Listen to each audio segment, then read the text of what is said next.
Hello again, I am Jim Bob, and welcome back to the season finale of our 2022 season here on F1 Manager 22. We are in a really tight fight with Haas for the last two races. Both of us are on 16 points each. We've got a real chance of sneaking up to 8th in the Constructors' Championship with our all-French driver lineup, Théo Pourchaire and Pierre Gasly. Hopefully, we can actually get some good results in the last two races. All we need to do is try and sneak a point and make sure that Haas don't score any. It sounds simple, might not be quite so easy. Let's get into our performance targets for the first race, Sao Paulo. We're just going to try and pick up little bits of cash where we can. So we're not going to make over-the-top predictions as to what we can do. I'm going to just go with the basic. I'm going to try and get both drivers in the top 15. And we'll do the finish position streak. There's only 2 races to go, so we can only do a 2-race streak. Again, we'll go for the 2 in the top 15 and see if we can just wang a little bit of extra cash. How you doing, guys, in the chat? Jeremy, good to see you. Patkins, Farah. You're fast becoming a regular viewer, Farah. The carnival atmosphere has already started here in Sao Paulo as Brazil welcomes the Formula One Grand Prix. The Autodromo José Carlos Pache has been a staple of the racing calendar for decades, and soon we'll once again be watching the best drivers in the world give it their all. The Sao Paulo track is beautifully designed to present an enticing challenge for teams and drivers alike. Between medium-speed S-corners, hill climbs, and the high-speed section after Junção, this circuit calls for cars to have a balanced setup to succeed here. This is it. We're down to the last few races of the season, and it's time for that final push. Who will be crowned champion at the end of it all? We'll find out soon enough. Let's get this underway.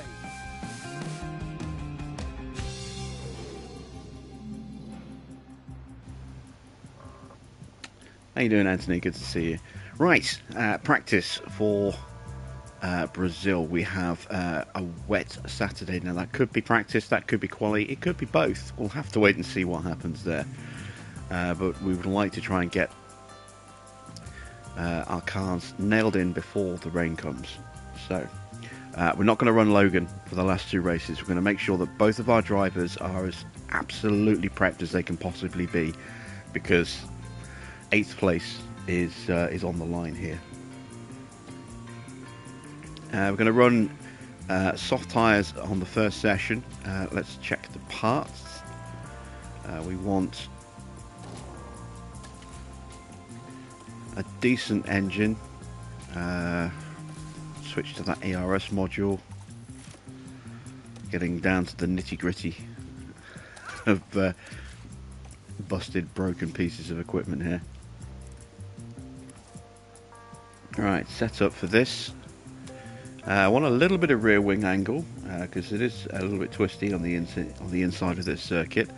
I'm going to try and set the cars up a little bit different and see which way is going to be the best way to go, because I'm not quite sure exactly which is going to be the best way to go with this.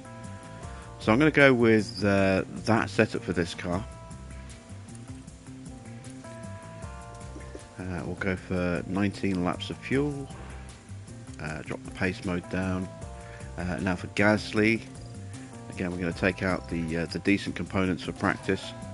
Don't forget we've got that brand new engine for the race, where we took the penalty last night in qualifying at Mexico, and we'll be running that in the race, and hopefully that'll work out nicely for us. So I'm going to go with slightly more rear wing on this car,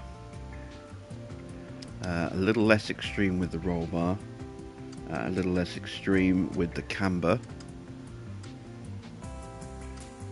and I'm going to go the opposite way with the toe. and see how that shakes out.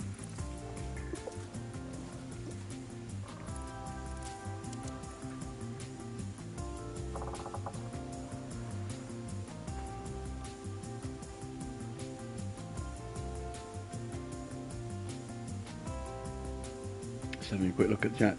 Anthony managed to do Monaco tonight, running 12th until he ran out of fuel halfway round the last lap. Yeah, you've got to watch out for that fuel burn. It can be brutal. If you are really desperate to save fuel, don't forget to change your tyre pace down as well. If you're running a high push pace on your tyres, that will also naturally just increase fuel burn slightly. So, yeah. If you're desperate for fuel, you need to drop everything down. You need to put your ERS on, so that you're using, the battery to help propel you forward. You need to drop your fuel to minimum burn, and you need to drop your tyre pace right down as well if you're really, really struggling for fuel. Radio check. Radio check. Copy.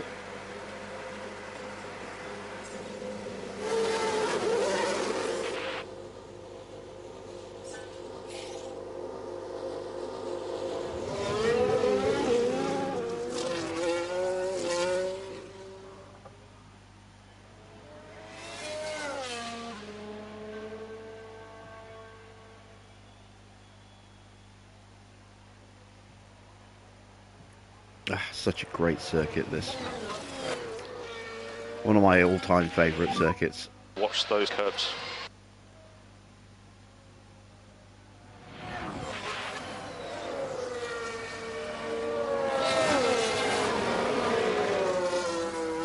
Yeah, if you're not sure on fuel loads, another good thing to do as well, if you're trying to judge whether you've got enough fuel, is to, at the start of the race, before you actually start it itself, and you're looking at setting up for the race itself, have a look at changing the fuel load and see how much fuel comes out when you change it by one lap. And that'll give you a rough idea of how much fuel you'll burn on a lap. It's not exact, but it'll give you a good idea. So if it goes down by 1.5, then you know that you're using roughly 1.5 kilos of fuel per lap, and then you can judge a little bit more effectively how much fuel you actually need in the car when it comes to towards the end of the race.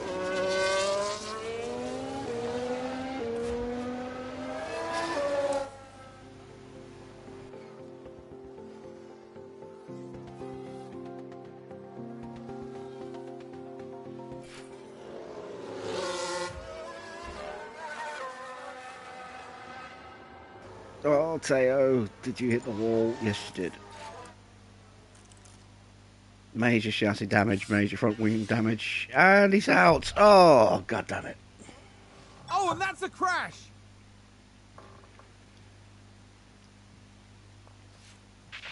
We can take a look now. Now, we see the Williams here. Oh, it looks so innocuous from that angle. Nobody else was involved. That was a big crash. And that was a bitter blow for the team. And it may have really hurt their overall chances. That is really bad. Bit of a rookie mistake there from Teo. And we're down to just one car for this session. It's not what we need, is a car that's under-prepped. We didn't even get any feedback from him. So I have no idea how good or bad that setup's going to be. I have to start from scratch in the next session. That complicates things a lot. Normally, if you take a driver out and put in a test driver, you've still got a lot of work to do to get that driver up in terms of track knowledge over the next two sessions, but at least the car setup is, if not nailed down, certainly close to being where you want it. We've got neither. How is the balance, please? I'm really pleased. Okay, 87%. Okay, copy that. Could be better. But it's not bad. Little starting point.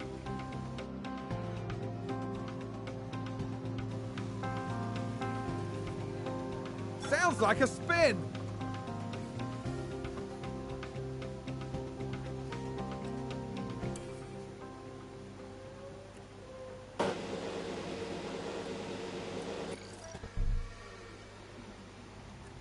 Okay, so the rear wing is wrong.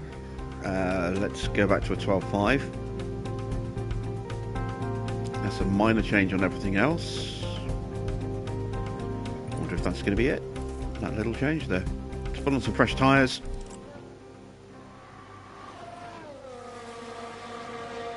Maybe Gasly can give you an idea of where the setup needs to be on the other car. Well, for the most part, more often than not, the setups are usually different. Sometimes a little bit different, sometimes substantially different. Occasionally, you can get a car dialed in with the exact same setup, but it's only happened to me half a dozen times across all of the races that I've done.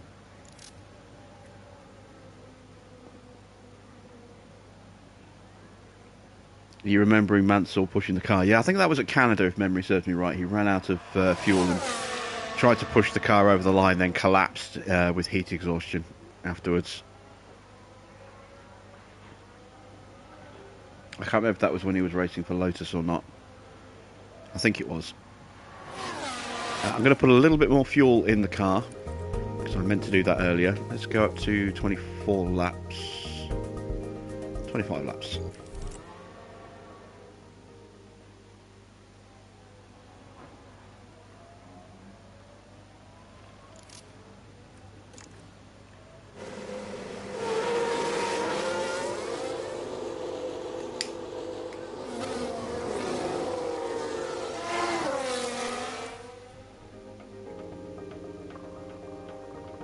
I think the reason there's a difference between the cars' setups is to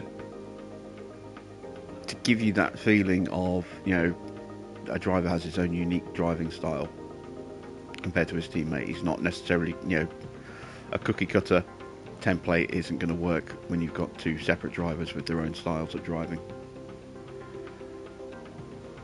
It's not badly implemented. It's, you know, it's a decent job. It could be tweaked and improved a little bit, I think.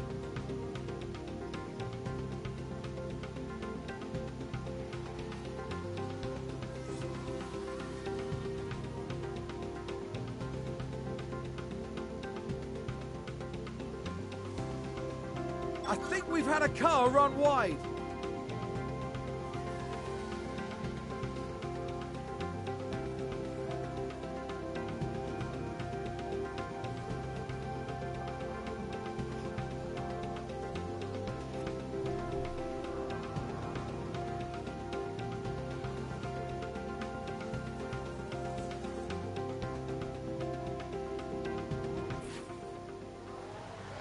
Oh, another crash.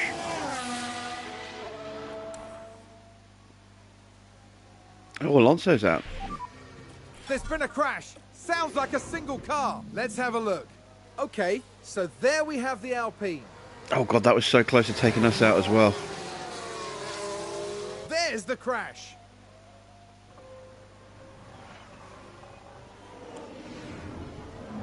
That's going to be a big blow to the team. Will they be able to recover? Well, a big problem as well with trying to remember a lot of Mansell's earlier stuff is that F1 wasn't the weekly broadcast that it is now, back in the 80s. You know, you'd only get certain races, you know, on TV here in the UK.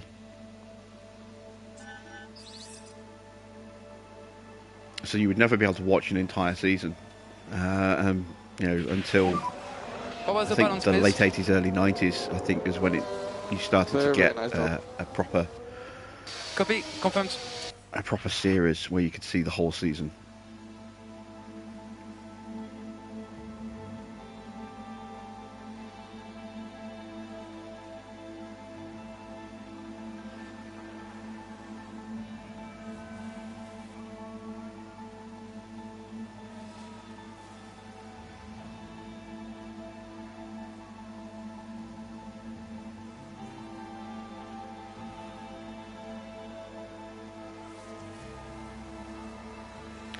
Well, there we go. That's the end of FP1.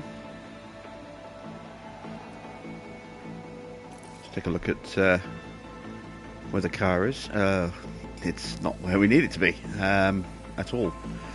We improved the rear wing, but that's about all we improved. Okay, let's make some more changes.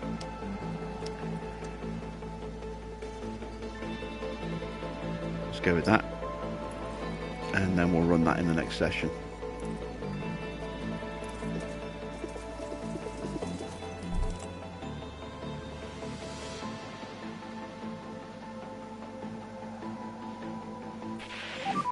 Fail 84, please. Fail 84.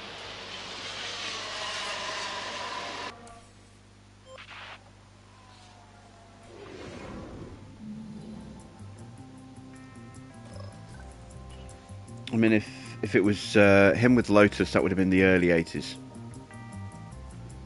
Because mid 80s he was racing with Williams.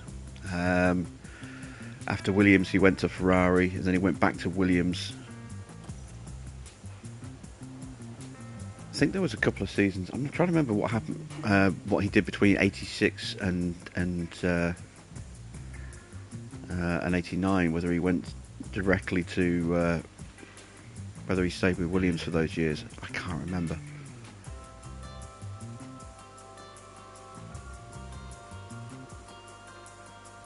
Because 89 and 90 he was driving for Ferrari, and then 91, 92 he was back at Williams again. I remember 85 and 86 he was at Williams, because 85 was when he had his big battle with Piquet, and 86 was when he blew out the tyre at Adelaide and lost the World Championship as a result.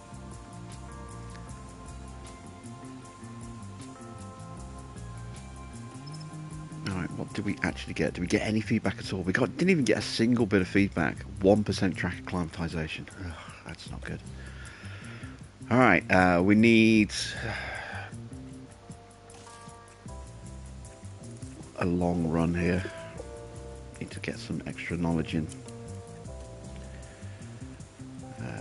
Let's do the same with Pierre. We really need to get Teo's car up to 100% in this session, if we can, or at least close enough.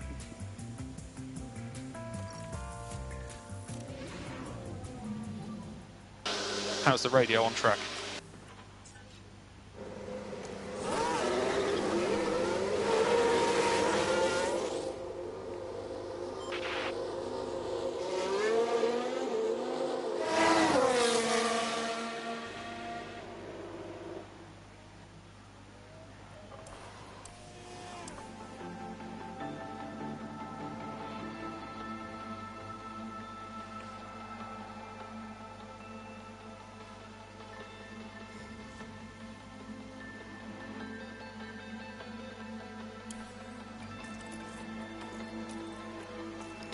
Alright, if I could tick an avoid walls option for Teo as well, that would be useful, but just have to avoid the curbs.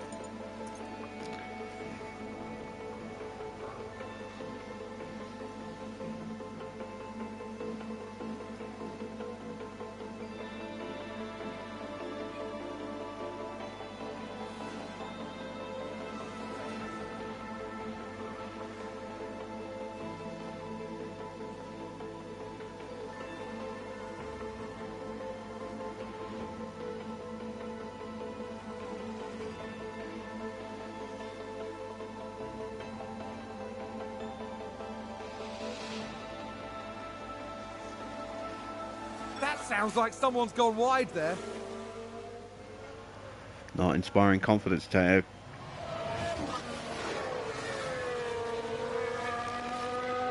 And that's a lock-up!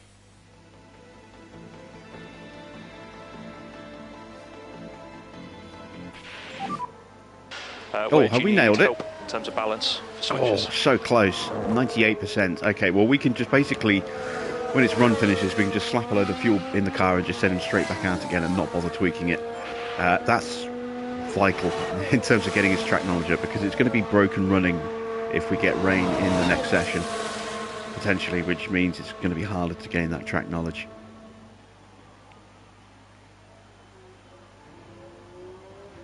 I could have gambled and just put a full tank of fuel in. I probably should have gambled, and then I could have just left him out, but never mind.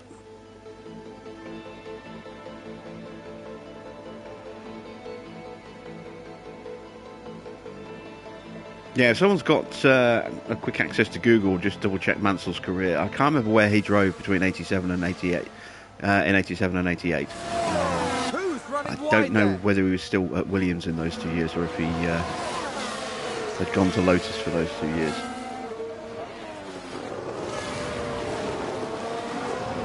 I think his Lotus days, I don't know if it was 83 and 84. I remember Senna had a spell with Lotus, and I can't remember if Senna replaced Mansell.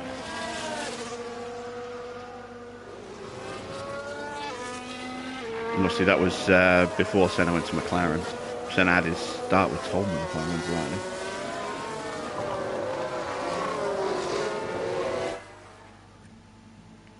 Oh, 83% for Gasly. We're not going well with his car. Sounds like we've had a spin.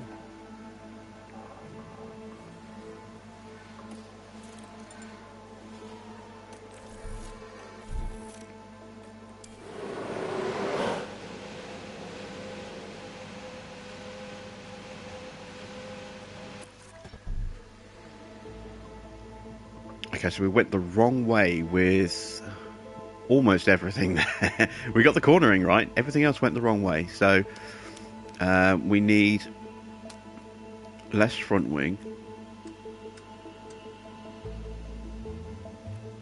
We need a lot more toe.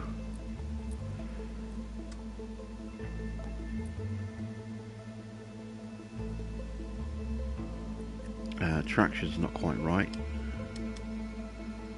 Let's go with a 2.8 on the roll bar.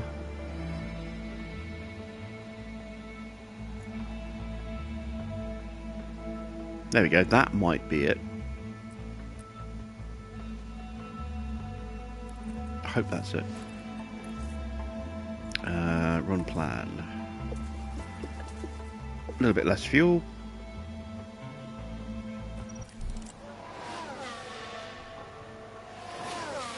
Is 98% close enough for government work? I don't understand that. I'll have to explain that one.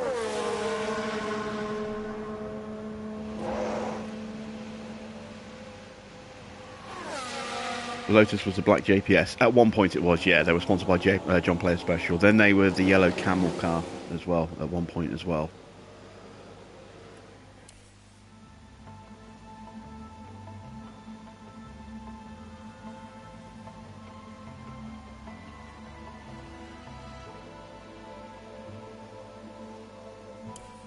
We've just had a car run wide.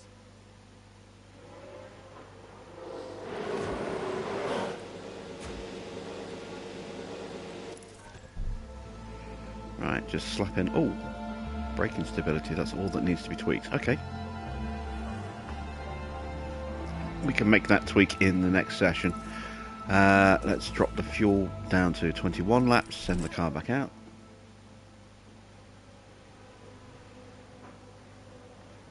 Yeah, 2% knowledge would be good.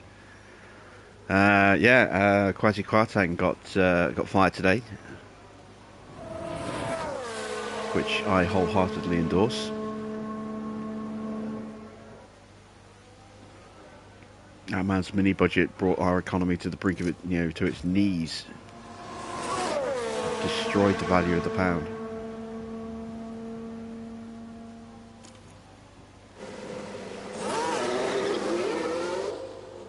I think Jeremy Hunt is the new Chancellor now, if I remember rightly.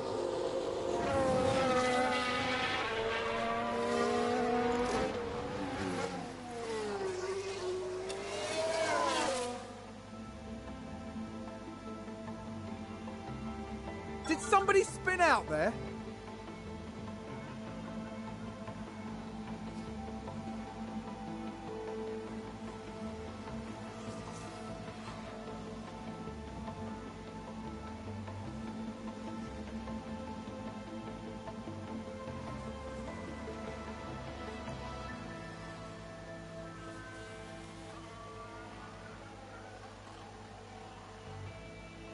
We've just had a spin.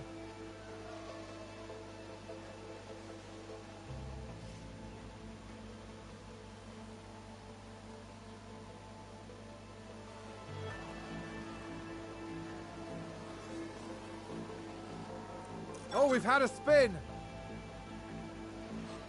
Okay, getting some decent knowledge with Teo here. Should have gambled, should have put him on a full fuel tank. We could have got him up to about 60% or so for this session.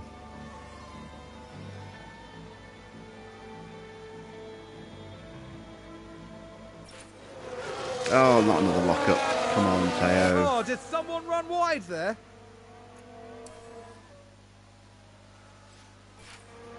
Oh, big lock up there.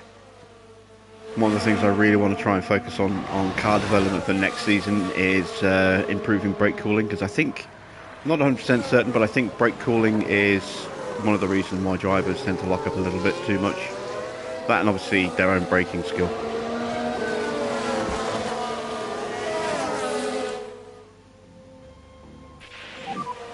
How is the balance, please? Oh, 99 PS, that is also good enough. Yeah, copy that.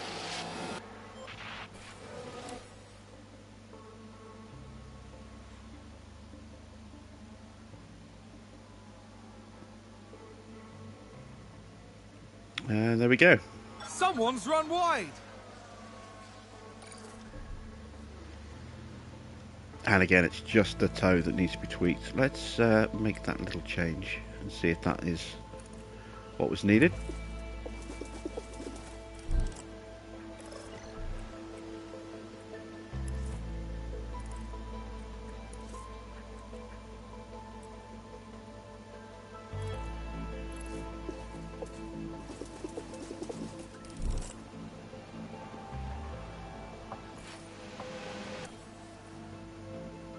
And that's the end of day one here in Sao Paulo.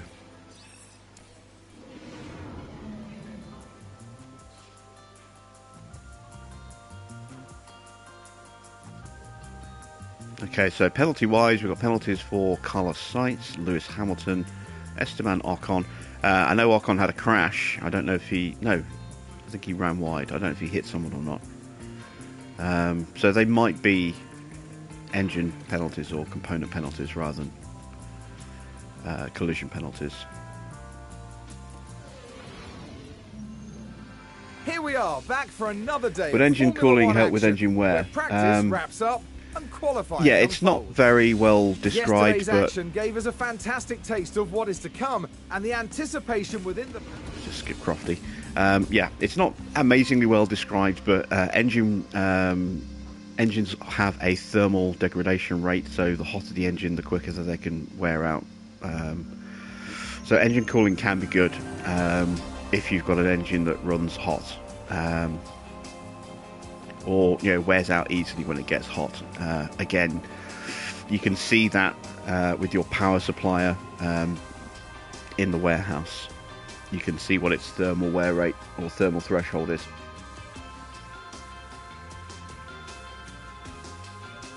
So he did drive for Williams till 88. I wasn't sure, and Lotus was before Williams. I thought it was. Yeah, and then after 92, obviously he went to IndyCar and he went and drove for Newman Haas and won the World Championship.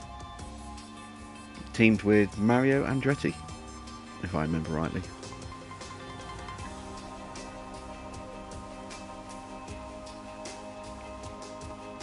Right, so we've made the changes there. We just need to do the run. I'm going to gamble just on the off chance that it is going to be a dry session and that the rain's going to be in quali. So let's put him onto a set of hard tyres. And then we'll put hard tyres on Pierre, but he doesn't need to run as long, so we'll just do 20 laps with him. Did I change that here as well? Yes. No, I didn't. There we go. Yeah, to this day, Nigel Mansell is the only driver to ever concurrently hold the Formula One and IndyCar championships at the same time. Because he won the IndyCar title in '93, but it was before the F1 title had been decided. So he was technically both the F1 champion and the IndyCar champion at the same time. No other driver's done that.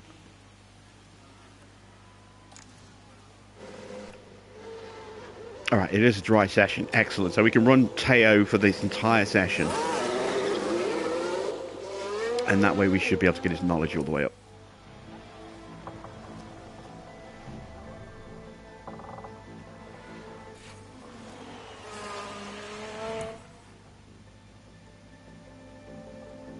Yeah, I grew up in the Mansell era. Run wide.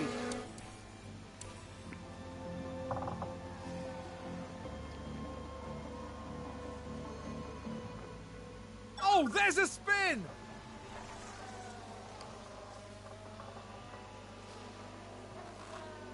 How you doing, Gildy?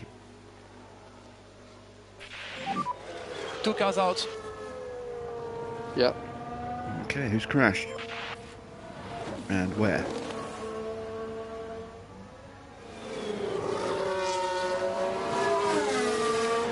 Who's that just crashed? Let's take a look at the replay. Now watch this. Here's the moments involving Albon. Oh, clumsy. And there's the collision.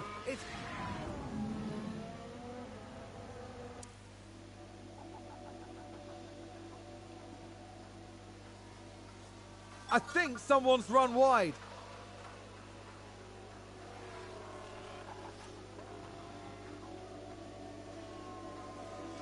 Alright, we're not quite going to have enough fuel to run the entire session. We should, theoretically, get to 100% track knowledge, as you can see according to that graph there. Just do it that way, it's a bit easier to see. We should just about reach 100% track knowledge at the end of the run, but it's not a guarantee. Ooh, excuse me. Was that Sir Lancelot taking out Albon? No, that was Albon in the...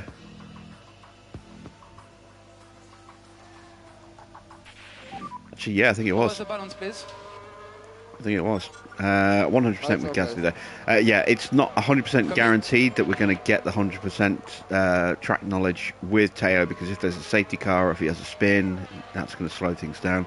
So I'm saving some fuel with him so that we can extend the run for those extra couple of laps at the end. How's the balance? And we got his car to 99 as opposed to 98, so we're close, but that's good enough.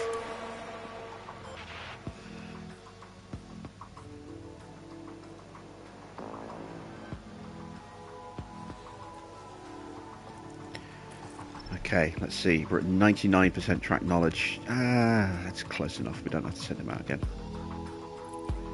So we'll save the wear and tear on the car.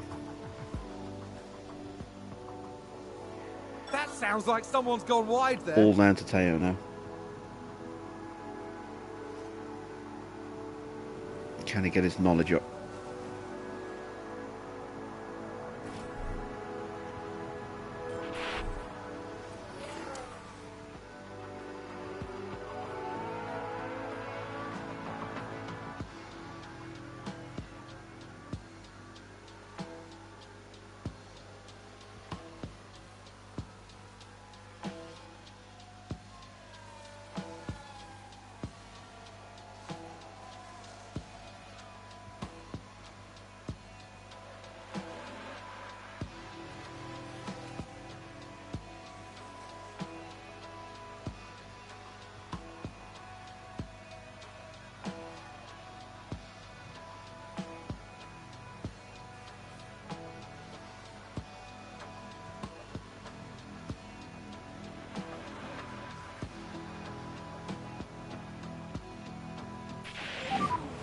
Like Perez off. Perez is at a crash.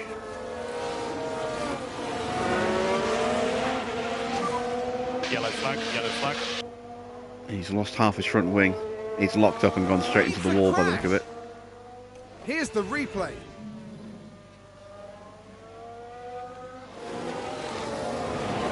Yeah, see a lot of mistakes just there.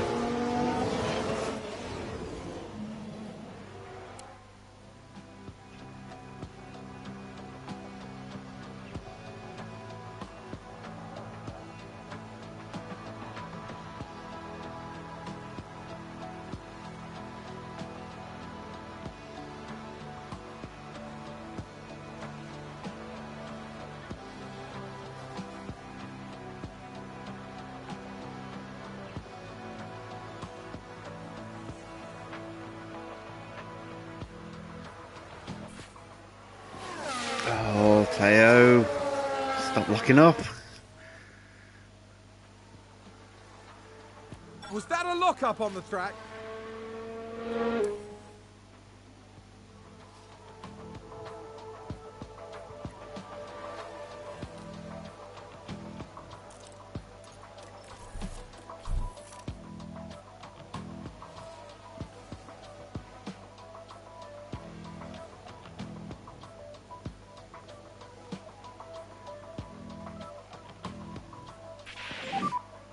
It's a good session all in all, I think. Still learned a lot. And there we go. We just about managed to squeeze him up to 100%. That last 2% took a long time because it stunted his accumulation graph again. Well, there we go. I'm happy with that. Both our drivers get their full 15 out of 15 bonus. Now it's time for a wet quali. So let's put some good parts in the car. First off, we're going to put in that brand new engine that we took at the last race. Put in the good ERS module and the good gearbox.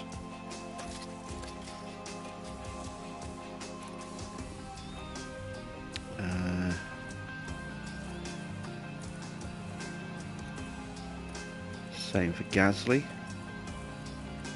Brand new engine. The better ERS module. And the better gearbox. Alright, I'm not expecting miracles, but a miracle would be nice. Who knows, with a wet quali, depending on when the rain comes. Radio check. It's not coming in this session. Damn it. I was hoping it would start raining in this session and that we could sneak through. Alright, let's send the guys out.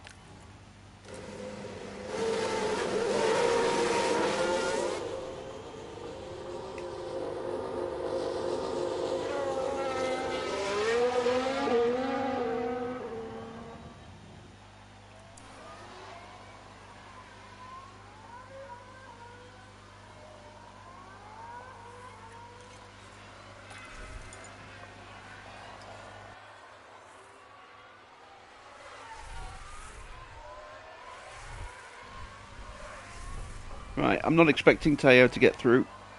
I am hopeful Gasly can.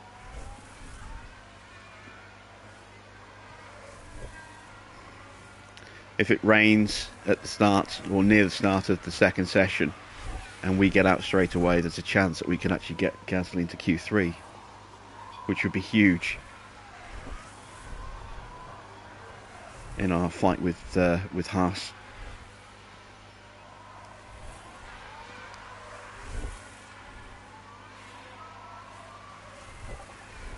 We're getting a clean run, which is good. No traffic to worry about.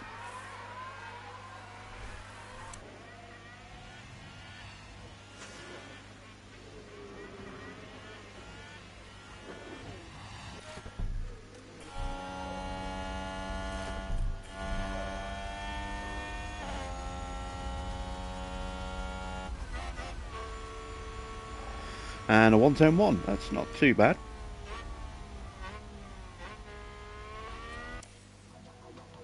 See what everyone else does.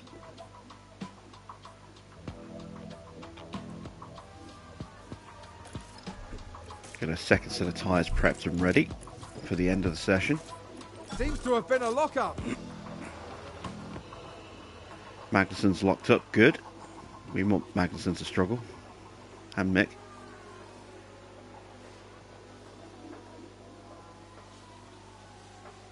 Mick is slower than Gasly, that's encouraging. Sounds like a spin.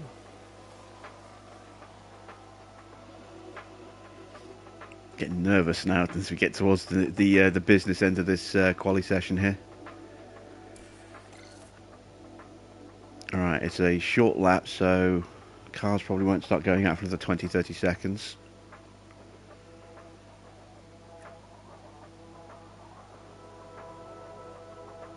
Don't want to go too early, but I want to try and get out ahead of the Haas's, at least with Porsche.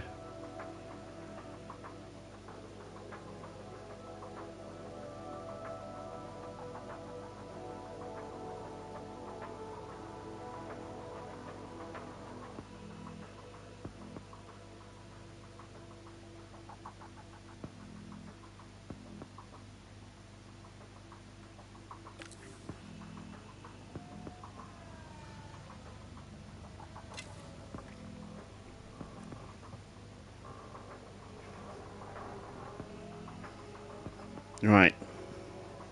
We are going to watch this race in real time, or this quali in real time, because this could be an absolutely crucial qualifying session. Brand new engine. Looks like we've got more pace at the moment than Schumacher. Whether we've got more pace than Magnussen or not, we don't know. But this could be so important.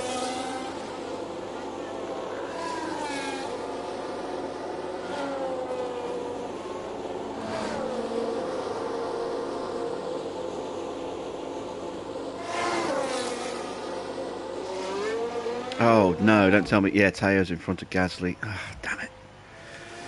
Alright, let's see if I can swap them round.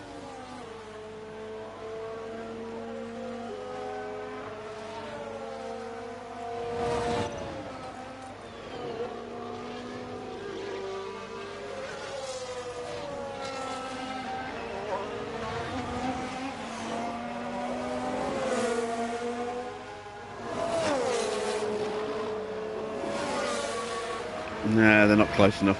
Alright, we'll just have to hope that Gasly doesn't trip over Teo. The two Haas cars are at the back.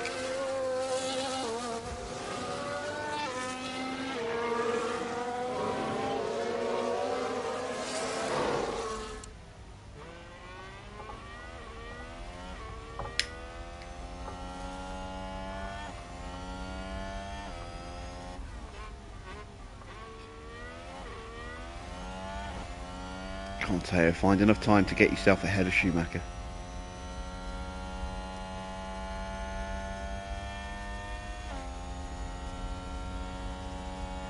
No lockups, no lockups, no lockups, no lockups, no lockups. Good man, made it through the first corner. We're riding on board with Gasly. That's Porsche in front of us.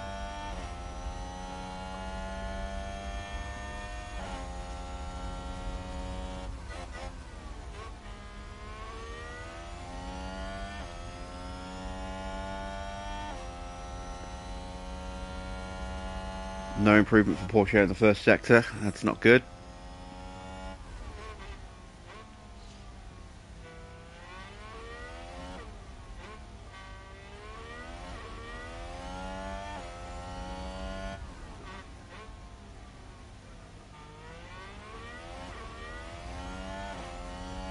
Vettel's improved above Teo. Teo has improved in the middle. Gasly's up on both sectors so far. Strong drive to the line.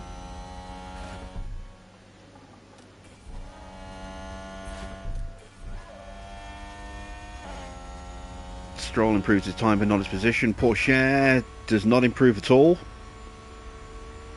Gasly, I don't know if he improved his time or not, but he stayed ahead of Mick. Magnussen improves up to 12th. We are through to the next session, so us and Haas both get one car through. I kind of figured that Magnussen would be pretty rapid in this thing. He got that new engine last time out. Right. I'm going to wait and see what the rain's going to do before I choose my tyres. Please rain in this session. Radio check, can you hear me? No, damn it. Radio check, okay. Okay. Let's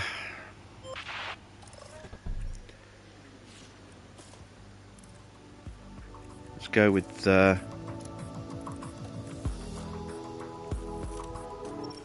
set of scrubs for the first run.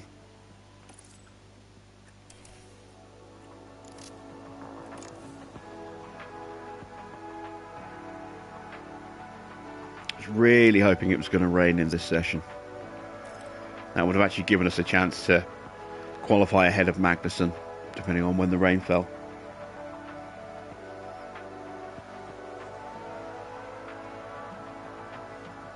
But this is a safety car kind of race. It's more than likely that we'll get a safety car here in Brazil.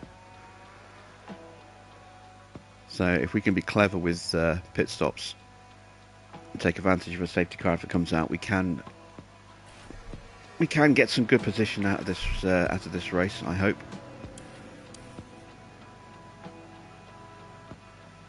F1 cars do sound nice. Kind of miss having the Lotus in Forza Motorsport. F1 cars sound very different now to what they used to. Wide there?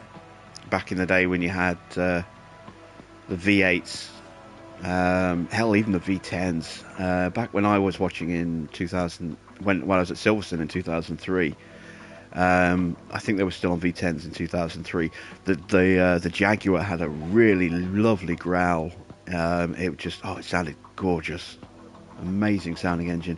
And then you go back into the 90s and Ferrari was still running V12s when most of the field had switched to V10s.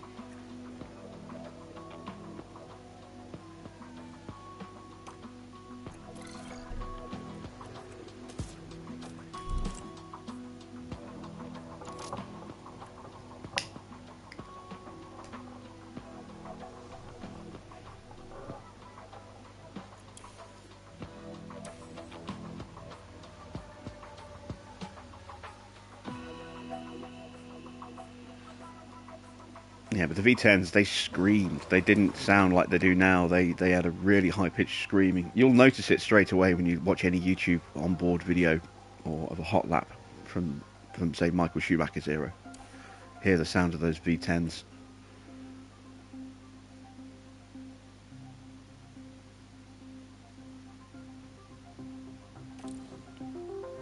And the V8s. Compared to the electric cars, it's not the same. Yeah, I don't like. I don't like watching Formula E. It just sounds like I'm watching an RC race.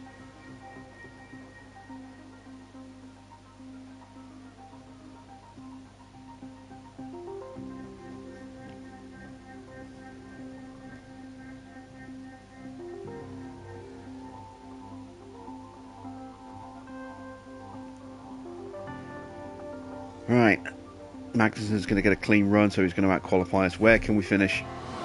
I'm expecting Norris and Magnussen to both jump us here. Maybe we can stay above Ricciardo, but probably not. Track evolution and all that.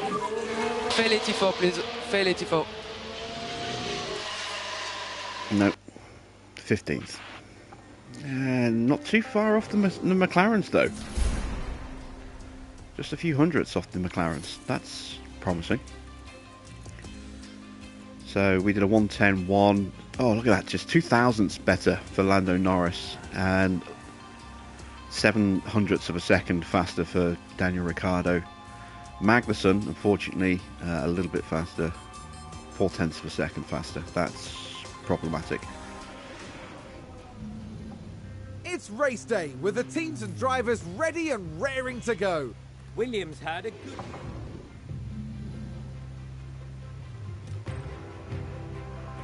Right, race time. Again, this is another race where the soft tyres are very quick, but they fall away very quickly. You can see there, they just don't have many laps in them at all. So, medium, hard is probably going to be the way to go. I'm thinking maybe going medium, hard, medium.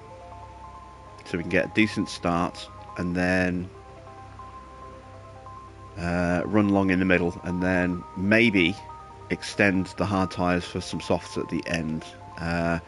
With Teo though, what I'm going to do with Teo is I'm actually going to go hard, medium. I'm going to get him to run long at the start and then he can maybe act as a buffer and hold up anyone after they make their first pit stop if they come out behind him. So we'll go with that for Teo.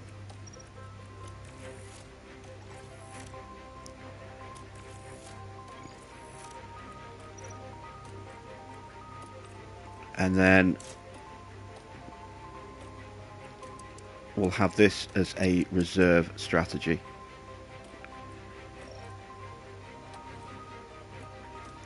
So we are going to go with that for Pierre.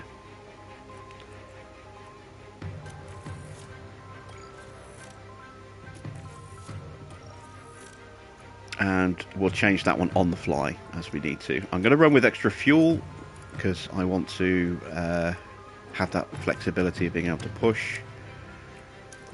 We're going to go overtake at the start, see if we can make up a couple of positions before the DRS trains kick in.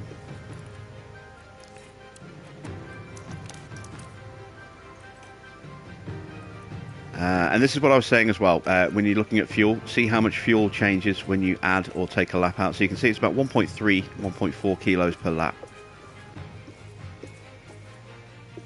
on this one. So that gives us a rough idea of how much fuel we can play about with when we get lapped. Am I confident of a stronger showing next season? Yes, I am. We've been doing some good research. Our drivers will be better. We'll have better facilities. We'll be able to develop the car better. Yes, very confident of going mid-table next season. Here at the Sao Paulo Grand Prix. It's lights out and away we go.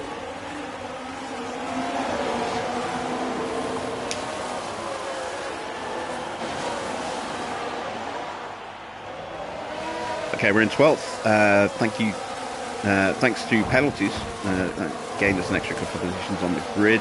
Not Mateo though, unfortunately. Not really. He gained 2 spots. He got ahead of Ocon on the sides. Magnussen's already in the points though. That is not good.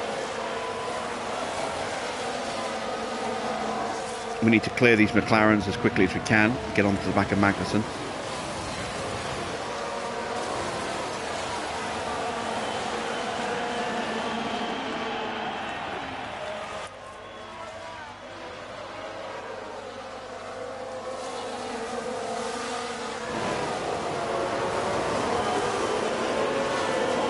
We're going to see carnage on that corner there. I can tell. At some point in the race, we're going to see someone go off into the wall. Maybe a couple of cars coming together. Let's go full deploy. Okay, we need some deploy. Try and get a good strong boost up the hill. Go up the inside of Norris.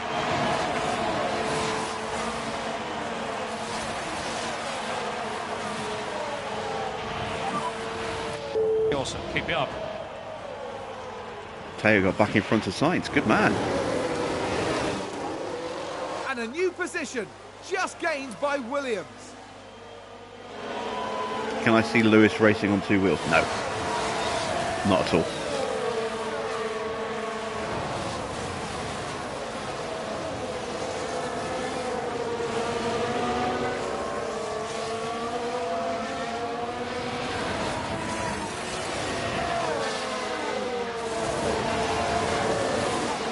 No, I can see Lewis doing a lot of behind-the-scenes work in motor racing, trying to get young black drivers into the sport, in that kind of thing, because he's already quite involved in that kind of that at the moment. But I can see him getting more and more involved in that. Maybe running a management company. And there's an overtake from Williams.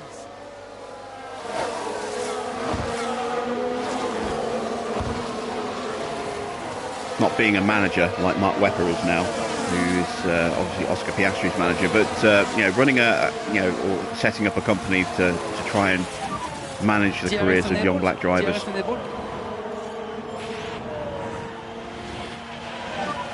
No more DRS. All right, come on, up the inside. Come on. Ah, quite there. Magnussen is still a couple of places ahead of us.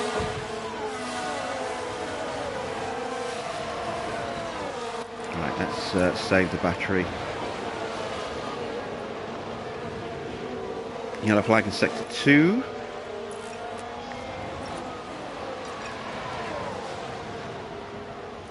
They've locked up and gone straight on. Joe with a lockup. There's one less car in the way. Nice work. Porsche's doing okay here. Need to drop the pace. Okay, we'd like you to slow down, please.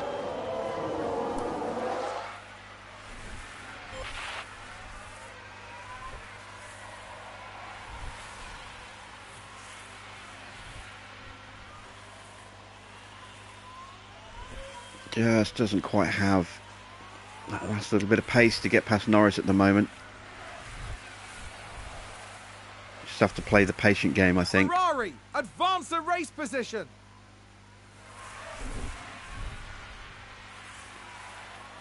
We've just had a car run wide. Russell running wide doesn't affect... Oh, no. Yes, that's Magnussen. Sounds like someone's locked up. Let's take a closer look. All eyes on Kevin Magnussen here. Yes. And there's the lockup. Magnussen runs wide and has to wait for the field to go through before he can rejoin the track. Beautiful. Love it. Love it. The team are really disappointed with that. Let's hope it doesn't set them back too badly.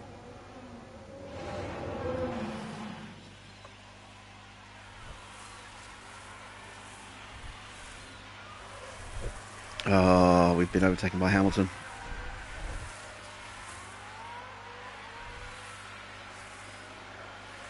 Oh no, we're hanging on in there.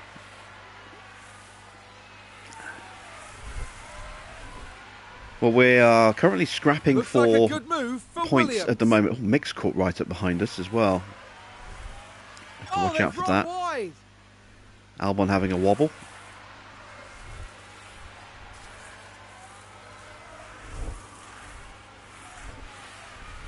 Really need to get a little bit more battery if I can. Is that a lockup?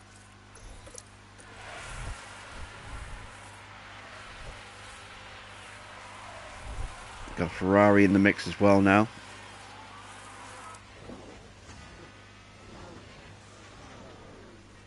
Maybe Rally Cars respect his work to bring people of colour to motorsport. Maybe you could help get Chadwick onto the grid. 3 W Series championships back to back. Someone should give her a chance. Yeah, I agree. And Hamilton again has also been quite outspoken about that. He says that more needs to be done to help women get into motor racing as well, or at least get their chance to get onto the F1 grid. He's been quite vocal about the fact that W Series at the moment is a complete dead end.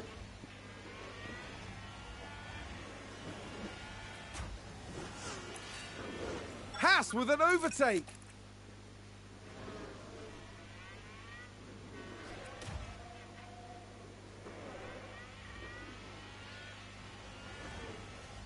I know we've been overtaken by Mick, but that's okay because we were dropping off the back while we were charging, and that gave us the bridge between us and Hamilton to keep the DRS going. Magnussen is running completely alone at the moment at the back of the field in Alfa Romeo without a tow. just moved up a place. And then he's got 2 fighting Aston Martins to get past. So it'll be a little while before he catches up.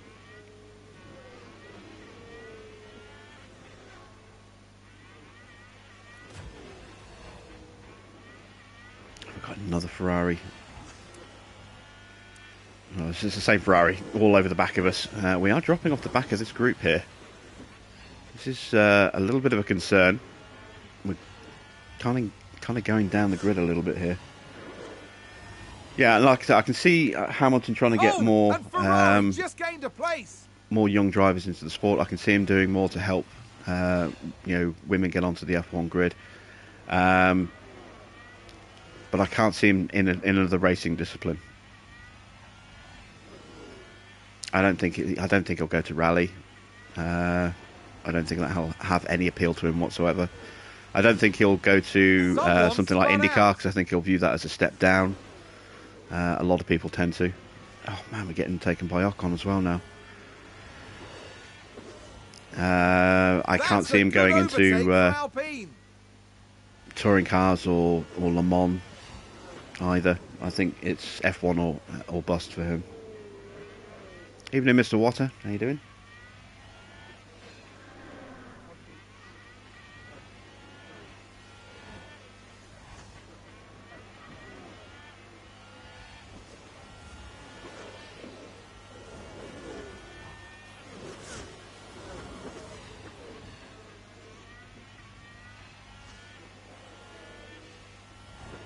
Did Mick have a wobble? Yeah, he must have. He's dropped off the back there. Even with this new engine, I'm a little worried we just are lacking pace. We're only just about hanging on to the back of this fight here. I'm hoping maybe tyre wear can help. Gasly's tyres are looking a bit rough compared to Porsche's. How are we looking compared to everyone else? Getting pretty rough.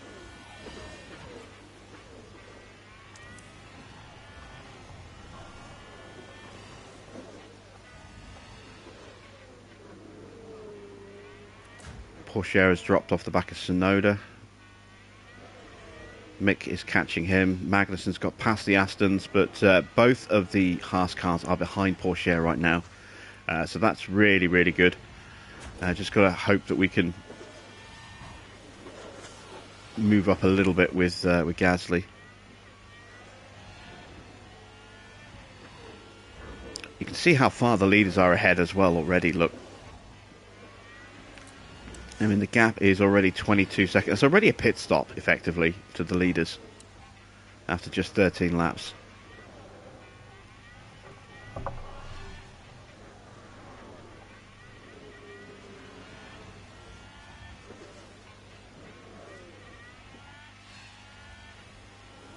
Sainz and Hamilton are both broken away from the McLarens as well. It's just us and Ocon battling with them at the moment. Zhou is right on us as well, as is Tsunoda.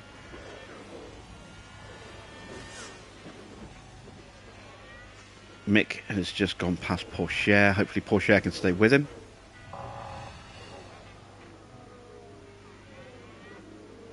Is that a new race position for Haas? Let's see what happened there. Right, watch this. There's Schumacher. Yeah, straight DRS pass. Nothing we could do about that.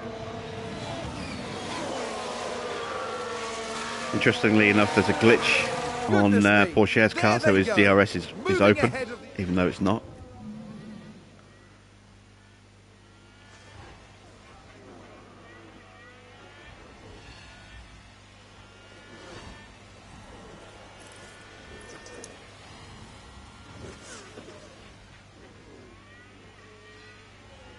See if we can just wangle a little bit more battery. Got to be careful we don't lose out to Zhou here.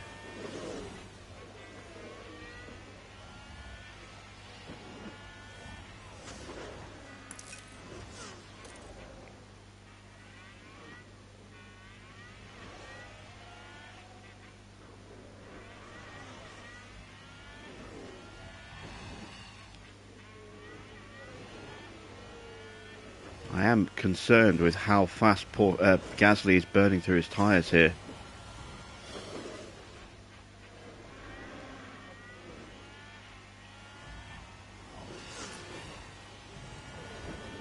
These tyres are wearing out very fast compared to the rest of the grid.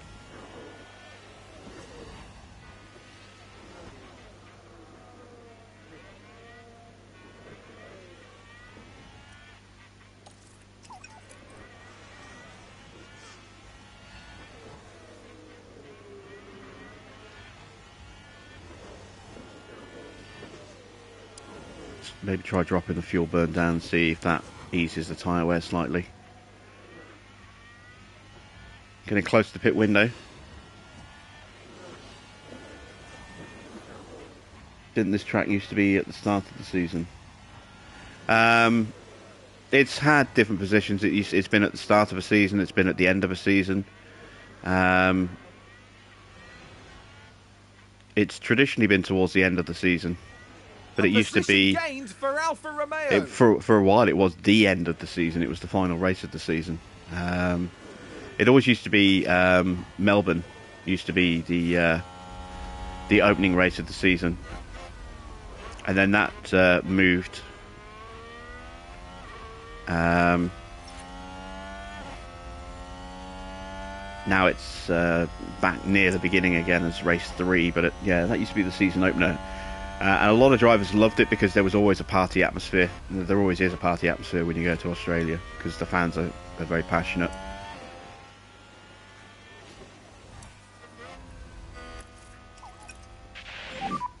Can we do lift and coast? And a new position just gained by Williams. We can take a look now.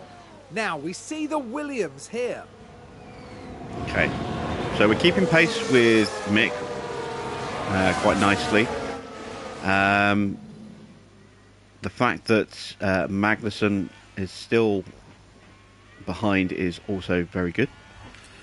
Magnussen's on the mediums as well, as is Mick. So Porsche on the hards is doing well against Magnussen and Schumacher so far. Well, against Schumacher.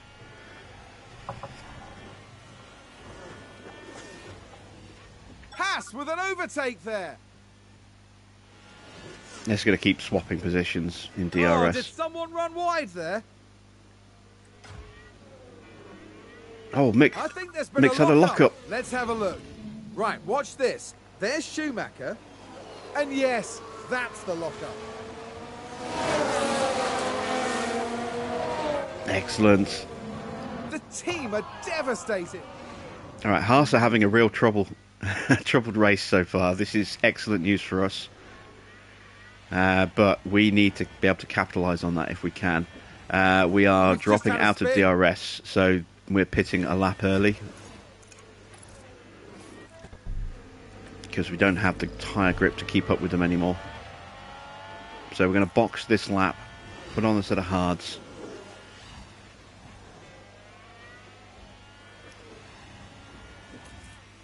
Let's give the tyres everything they've got.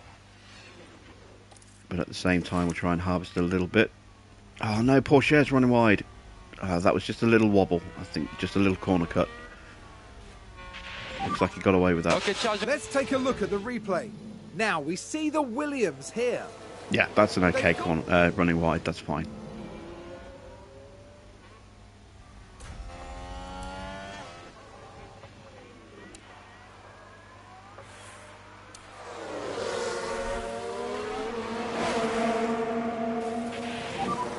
Yeah, in the box. Okay, copy that. There goes Porsche and Schumacher right behind him. Okay, Fernando has boxed. Fernando has boxed.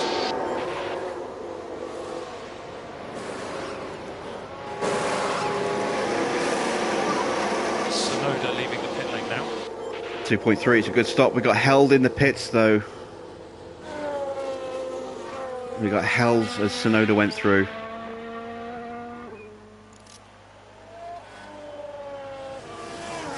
Ah, damn it. So we lost the position. Alright, let's calm the tyres down. Let's go back to neutral. Charge off. I'm going to Yeah. push the fuel a little bit. I want to try and get onto the Let's back of lift off, Sonoda. I'm please. going to have to use some battery as well. We need to get onto the back of Sonoda ASAP. Porsche running wide again. It's not good. And that's the lock-up. Here's the replay. Now we see the Williams here. They've locked up, but that could have been Okay, much so worse. Magnussen's got through. But at least we're back on the track ahead of Mick. And the team had such...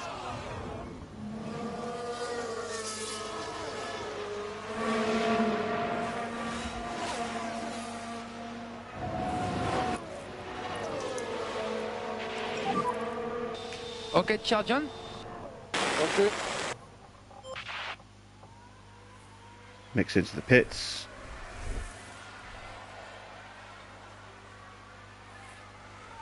Let's charge the battery while we're in Sonoda's DRS.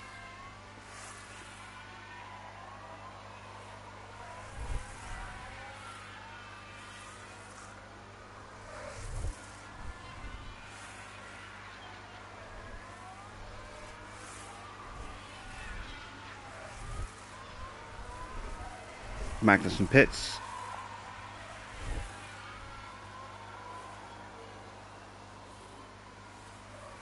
Yes, he's still in the pits. Good. So we've got back out ahead of Magnussen, which was important.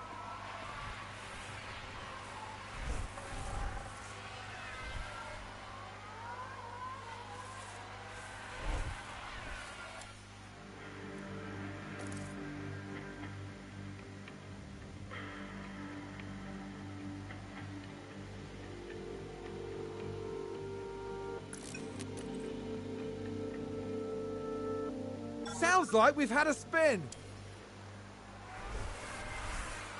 Spin for Ocon. Doesn't really do anything for us. Well, That's not a immediately position anyway. gained for AlphaTauri. Looks like Tsunoda is catching Ricciardo. That might be because of Porsche holding everyone behind him up, which is good. This is exactly what we were hoping for by putting Porsche on the hard at the start. There's an overtake from Williams. We are struggling to get past Tsunoda though. AlphaTauri gained a place. Let's try and go aggressive and get him going up the hill.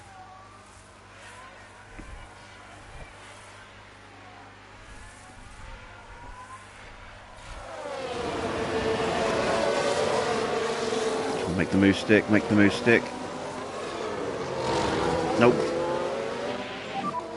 Keep your head in the game.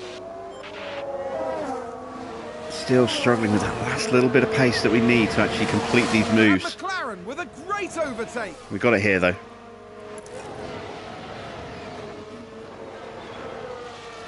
Alright, so there we go. Very good job. Porsche holding up Ricciardo. We'll be on the back of them very quickly. And a new position just gained by Williams.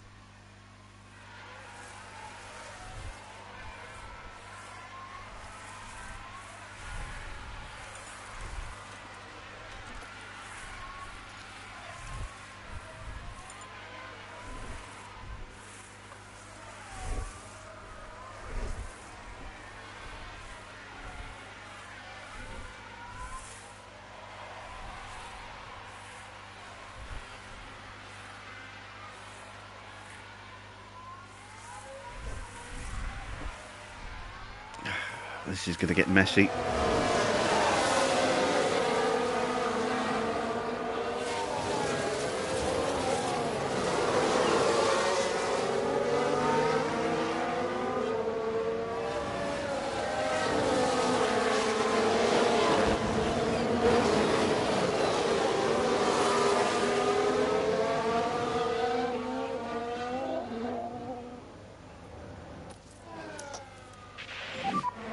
Okay, we need some deploy.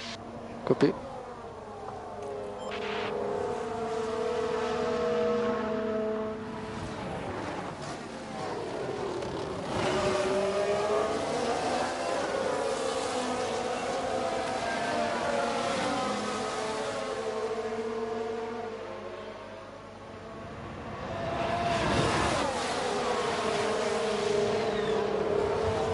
There we go.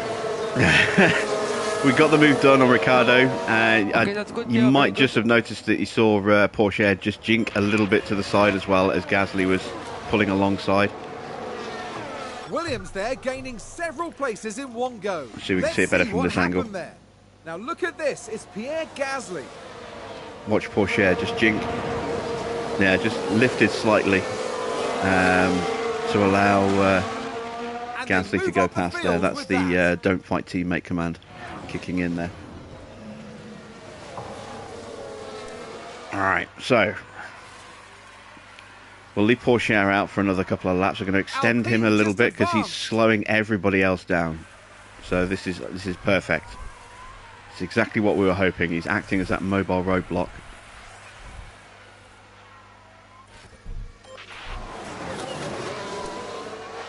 Even if it's only for another extra lap or two, you know, if he can hold up Magnussen. Ah, well, Magnussen's passed him already. That didn't last long. Maybe you can get him back.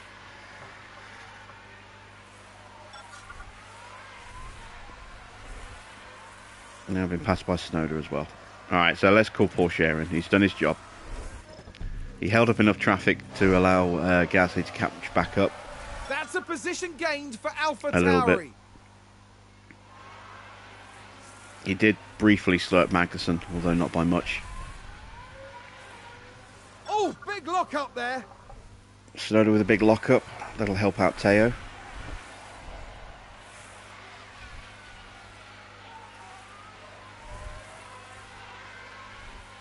That's a good overtake from Alpine. Porsche is running last, but he's out of sequence now because he's running a different strategy to most of the field.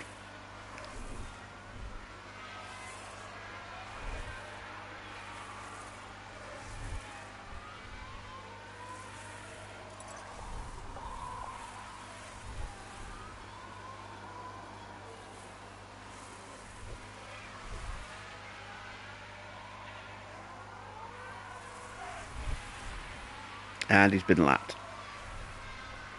Okay, well, he's on fresh tyres, so that might actually help. He might be able to stay with those guys. What are they looking like tyre-wise? No. Not that worse off. You never know. He might be able to stick with them briefly.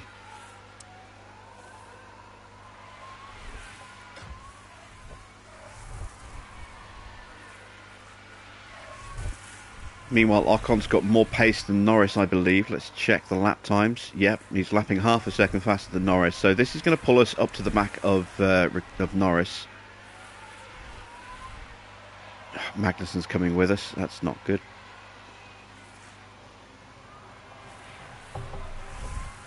Need K-Mag to put it in the wall.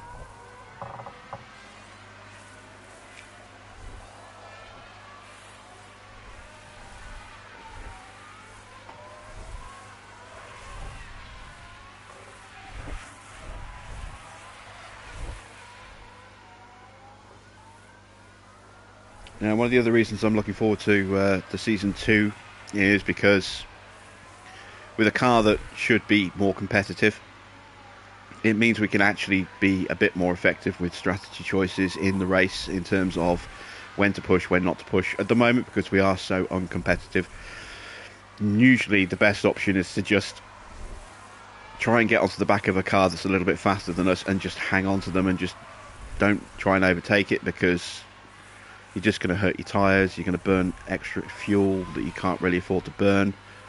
You're going to burn out your battery, which means if you do need it later, you've got nothing to fight with. Only to get re-overtaken within a couple of laps and potentially drop off the back of them. So, yeah, there isn't a lot we can do during the race in situations specifically like this, where all we can do is just sit behind the car in front of us and hope it pulls us up the field, as Ocon is doing, pulling us towards Norris. When we have a touch wood, a more competitive car next season, then we'll be able to have more of a direct impact with forcing overtakes and trying to create a gap and things like that.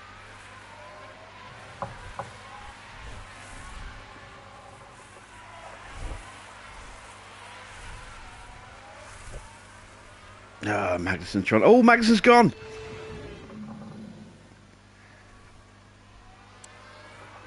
Oh, we've had a spin. We can take a look now. All eyes on Kevin Magnussen here. Yeah, he just dropped it on the corner. Yes, this. That's beautiful. That's exactly what we needed.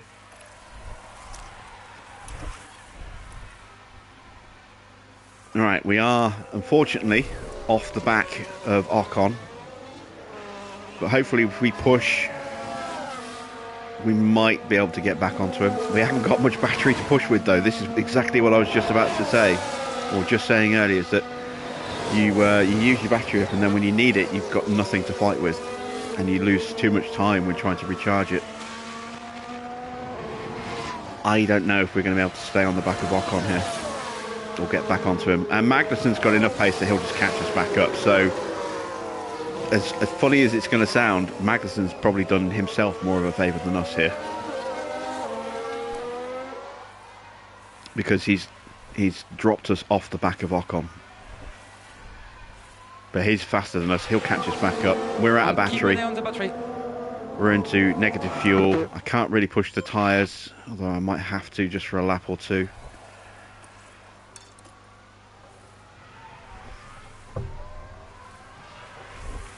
We are losing ground to Ocon here. We need the DRS to be able to stay with him.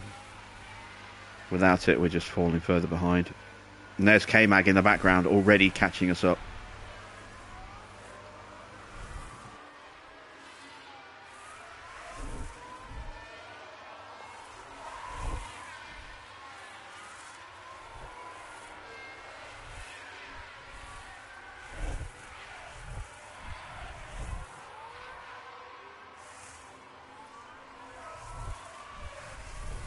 We can't catch him. Alright, let's save the car. Let's try and get the battery at least charged back up a bit. Magnussen's going to rejoin us. Our best bet now, as stupid as this might sound, is to let Magnussen overtake us and then try and stay with Magnussen. Oh, there's a spin! Ricciardo's probably going to get us because we're charging the battery, so we don't have that ERS push out of corners.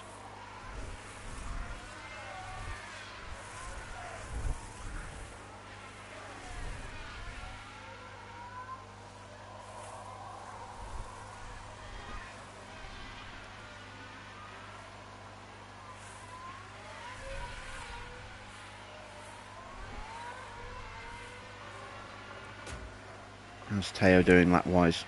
He's lapping 7/10 of a second faster than Vettel. Stroll had a really bad lap. Maybe he got lapped on that lap. He's slowly fighting his way back up to the Astons. Ooh. Sorry, just bashed the microphone with my hand then. Oh, we've got a safety car. All right. Safety car. And make sure you stay positive. Follow the reference. Oh, okay. So, I can either hold track position. Well, with Teo, I'm definitely going to make a change because he's at the back of the field. We've got 2 sets of soft tyres. So, with Teo, I'm going to bring him in and we're going to switch him to a soft. No more DRS. Box this lap. Because he's going to have to make another stop anyway. We've already used the hard tyres, so if we switch him to a soft strategy,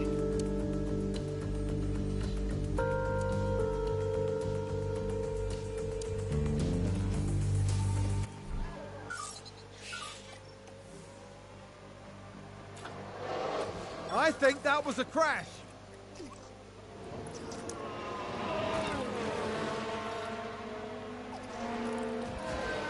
right. Okay, What do I do with Gasly? Slow down, please.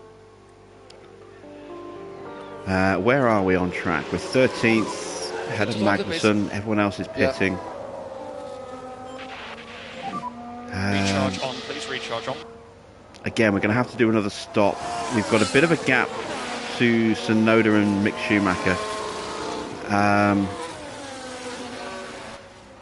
There's no way these tyres are going to last, but is it worth me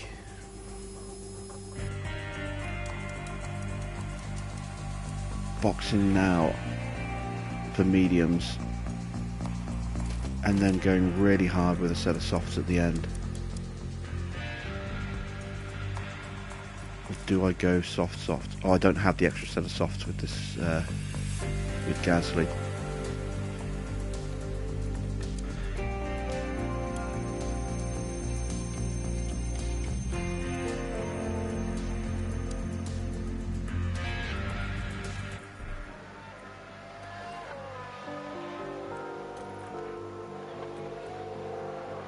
Yeah, I'm going to box.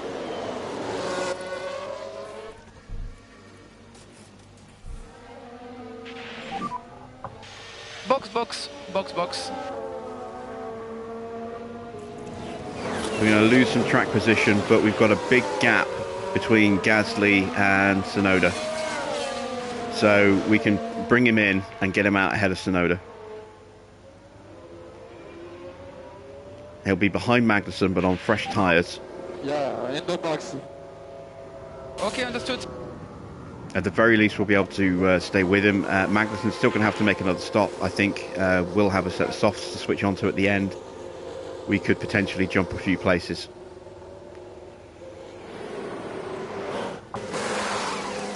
And, more importantly, we'll have margin to push these mediums as well.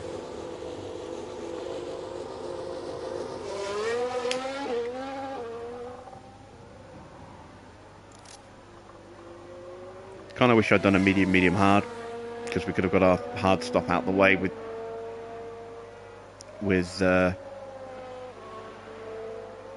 no real penalty.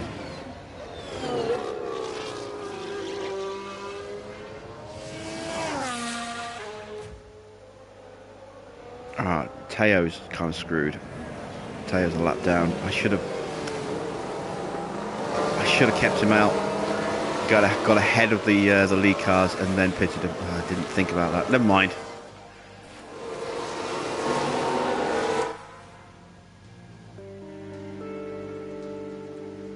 All right, safety car's probably going to come in this lap.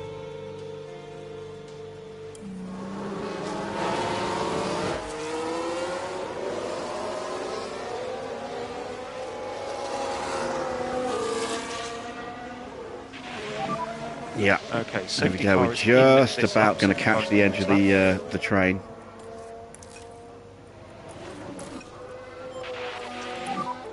Charge off. Yeah, copy.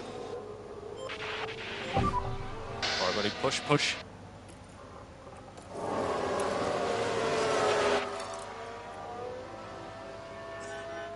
There we go. We made the back of the train just in time. No lift and coast required.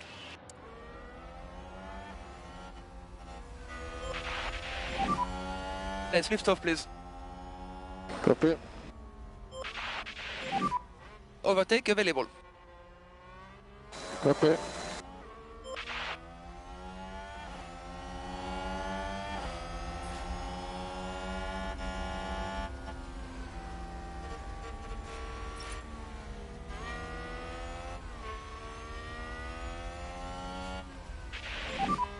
Don't tell me we can't do anything.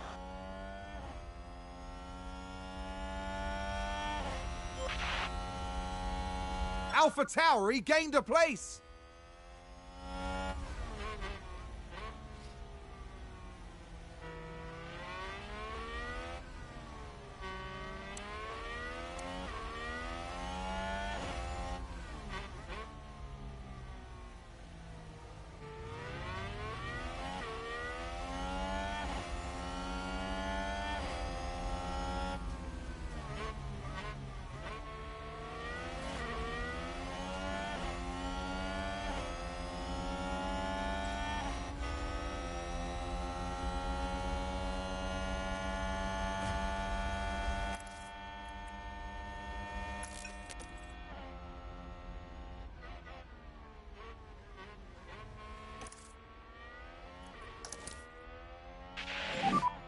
Okay, that's good, very good. Battery is high, you can use overtake if you need. Okay.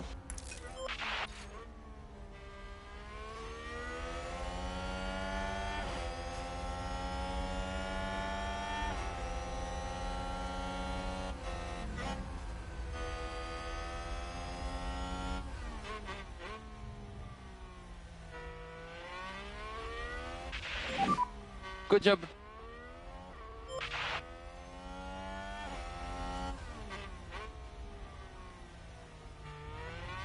And there's an overtake from Williams.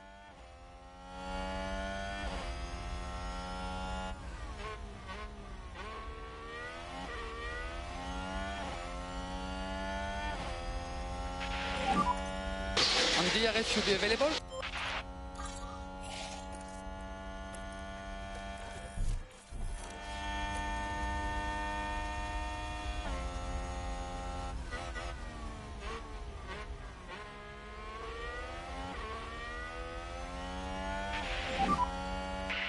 Okay, mate.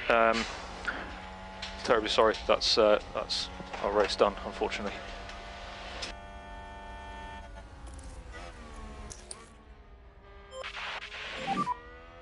Overtake available. Copy.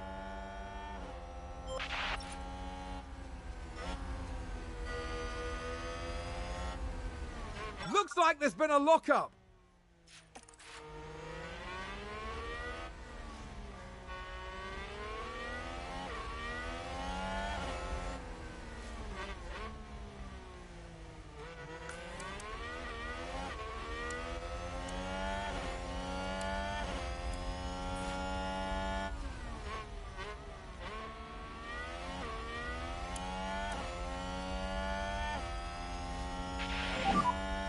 Very good job.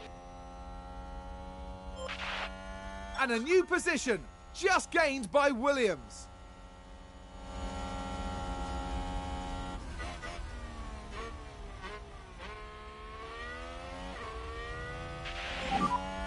Okay, that's good, Pierre, very good.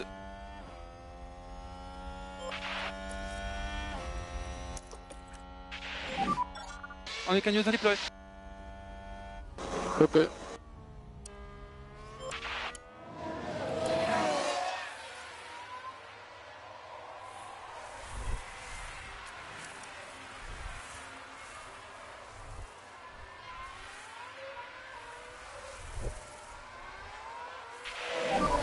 We don't have enough battery. Yeah.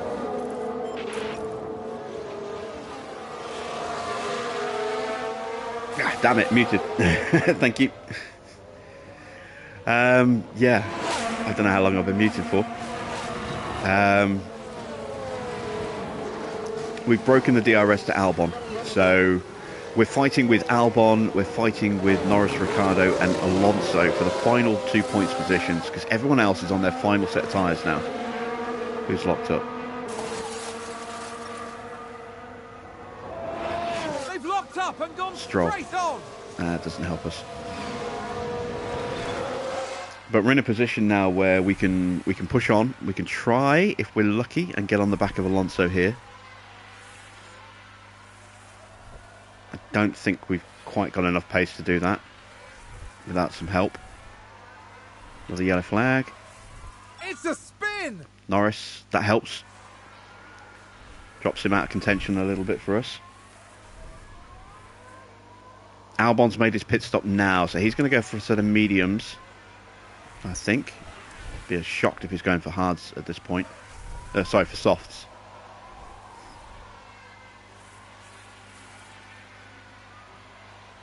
I'd also actually be kind of happy if he goes for softs as well. No, he's gone for mediums.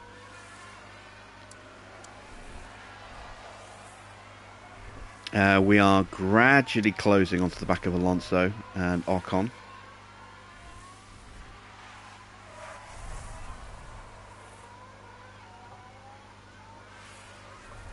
It probably was intentional. I generally tend to use my mute button to avoid the click of the lighter. But sometimes I forget to turn it back off again. Or I press it and I haven't pressed it properly, and I think I've unpressed it and I haven't. What happened to Alonso? Alonso's had a wobble, or has he pitted? He's pitted. Okay. So Alonso's on his set of mediums now. We are not really gaining on Ocon, and I can't burn these tyres too hard. I'm going to have to ease down on the tyre rate.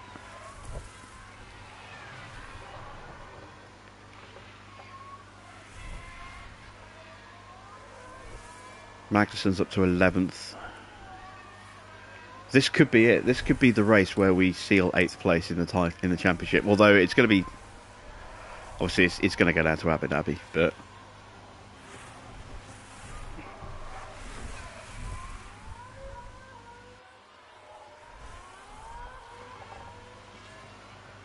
the click of the lighter is part of my content. Always has been. Yeah, well, it's always been part of the live streams, not the the pre-records. But I get what you're saying.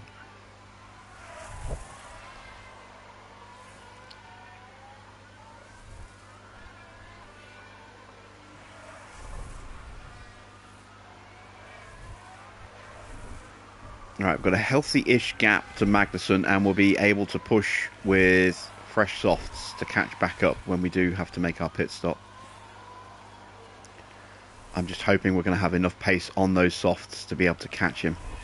I was really hoping we could get onto the back of Ocon so that we'd have a bit of a chance to charge the battery, maybe some DRS to pull us along a little bit faster than we could have gone. Because now that we've stopped pushing the tyres, which we had to, we are dropping back again.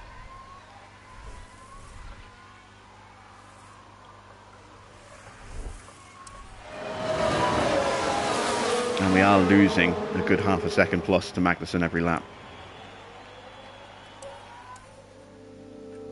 Now I need to calm the fuel down as well. Did somebody spin out there?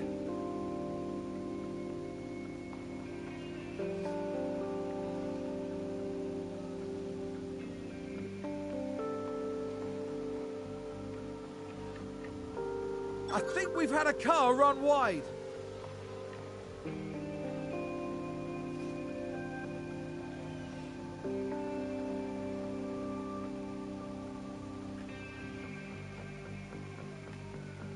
Might need to come in a little bit earlier than planned. His tyres are getting very spongy. Yeah, I'm going to come in next lap.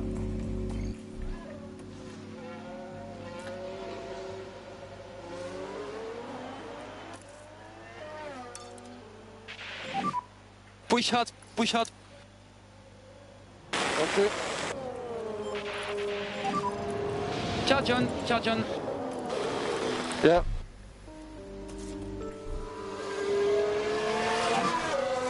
Alright, see if we can get a little bit of battery, at least saved, if not necessarily earned. We are losing time hand over fist to Alonso and Magnussen here. We should get out Okay. probably around Albon. I hope we get out around Albon, ideally just ahead of him.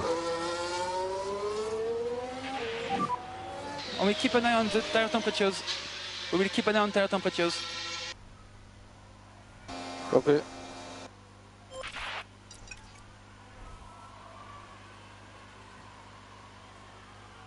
We might come out behind Albon and Schumacher here, actually. Good stop, 2.4 seconds. Our pit crew training has definitely been doing its thing. There's Albon and Schumacher going through. We're going to come out just behind them. That's not the end of the world. We'll catch them quickly with these new tyres. It gives us a chance to maybe get a little bit more battery.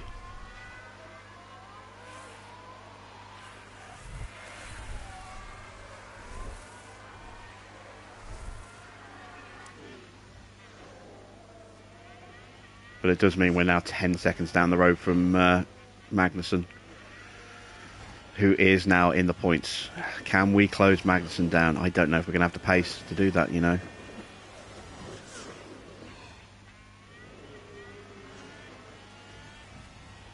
Have I tried vaping? No, it's not that I smoke a lot. It's that I smoke very, very thin roll-ups, and they go out really quickly if I don't actually take a drag on them. So that's why the lighter clicks a lot. Is because I'll take a drag, and then it'll just burn out, and I'll have to relight it again.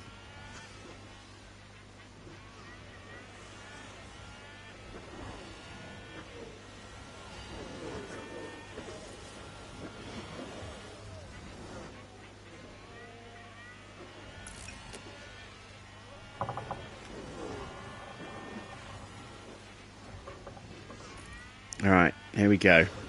Can we hunt down Magnussen? I get the feeling the answer might be no. We've got 12 laps, including this one.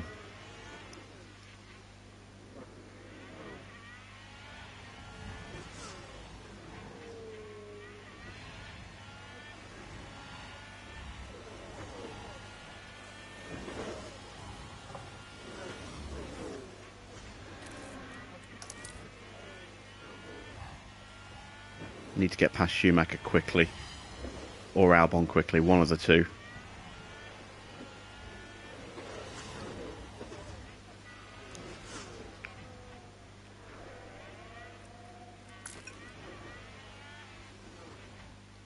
Alright, just sit here, get to DRS.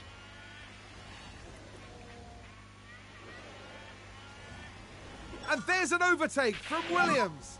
Keep an eye on the fuel, please. Okay. Mick's blocking the move, being a good rear gunner. Gap's 12.5 seconds to Magnussen now. Him and Alonso fighting each other is actually not good for us, because they're overtaking each other and switching places. Okay, we need some deploy. Yeah, copy. You're gonna have one lap where I just really push. We need to push. Yeah. Okay, good job, thank you. Break the toe.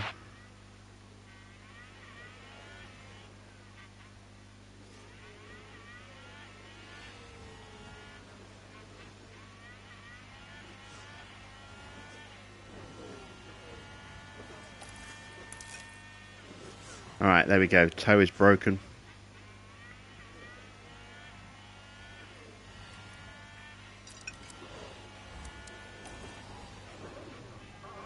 Can't push the tyres hard because they need to last and they will fall away incredibly quickly. But the hunt is on. Oh god, Magnus is up to 9th. I need a lockup. I need something to slow those two down. Another safety car would be immense right now.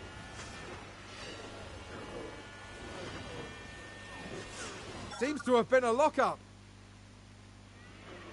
Schumacher's locked up. That's taken him out of contention completely for the points now. Not that he was really in it. We always knew that Magnussen was going to be the car that we would have to be hunting down for the, for this race. Unfortunately, the fact that Alonso is fighting with him means that he's getting a boost to speed that he wouldn't normally have. We are also low on fuel. Got to be wary of that. We haven't been lapped. We're not going to get lapped. Well, we might get lapped. I mean, I doubt we will. No, we're lapping too fast. We're only half a second off Verstappen. We're lapping 0.7 of a second faster than Magnussen. It's not enough. I need one of them to have a wobble. Slow them both down. I mean, if Alonso fancies locking up into the back of Magnussen or vice versa, I'd be quite happy with that. But I think it's over. I think Magnussen's going to outscore us, and that might be it for us for our dreams of getting 8th in the Constructors as well. In the grand scheme of things, it wouldn't be a major blow, but it would mean an extra couple of million at the end of the season if we could get 8th place in terms of our prize fund, and that could go a long way. Yeah, we're losing time because Alonso's got the lead of Magnussen. I don't think we can do this.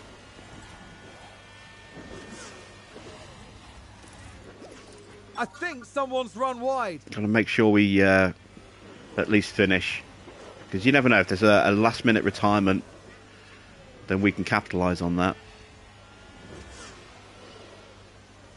But we just didn't quite have enough pace here. We had a little bit of bad luck as well. At the restart, we lost some time trying to make an overtake because we got stuck behind everyone else lapping Teo. Probably should have lapped Teo, retired him straight away.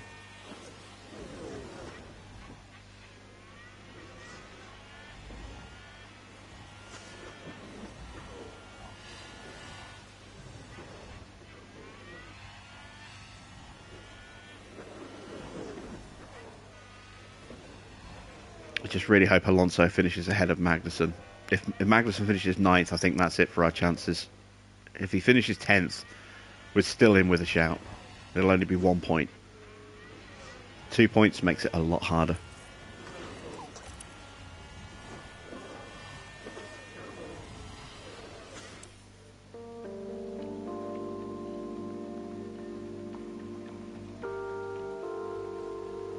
Come on, Magnussen. Have a lock-up. Go into the wall, spin out of contention, whatever. Let me take 10th place off you. You can see Alonso's fast there. He keeps pulling away through this part of the lap, and then Magnussen has the DRS to pull himself back up onto Alonso again. That's what's kept him out of our clutches.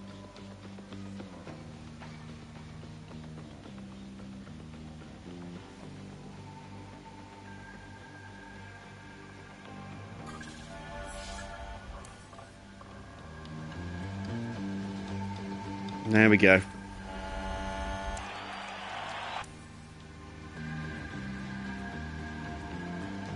Max Verstappen over the finish line. So close. And today's winner.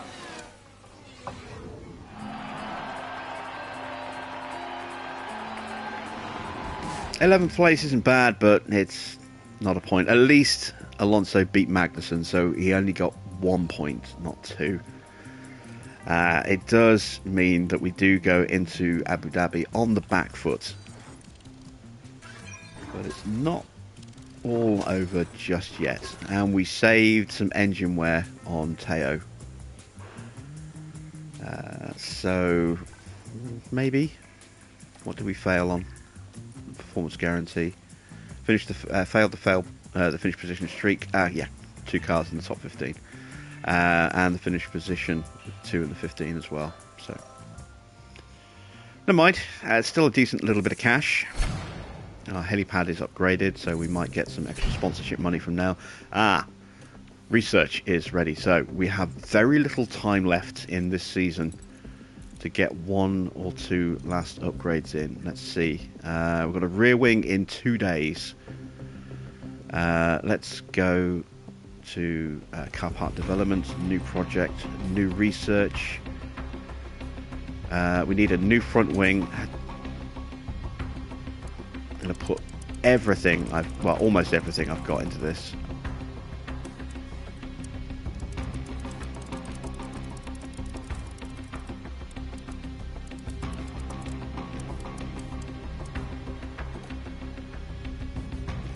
Right, so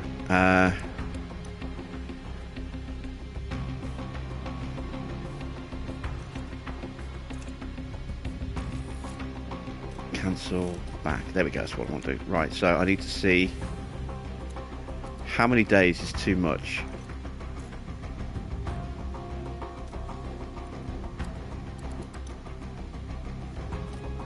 $50 days is too much.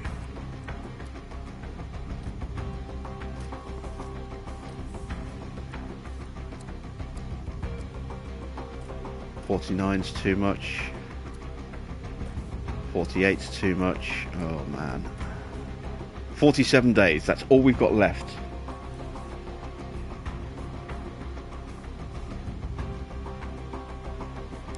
So, I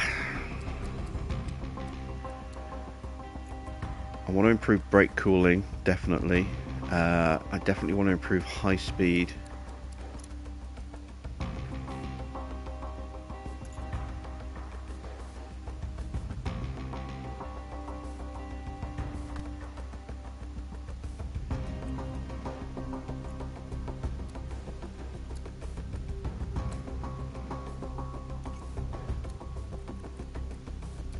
Boost medium speed a little bit as well, and that is, I think, everything I can get away with. I don't think I can squeeze anything else in. Yeah.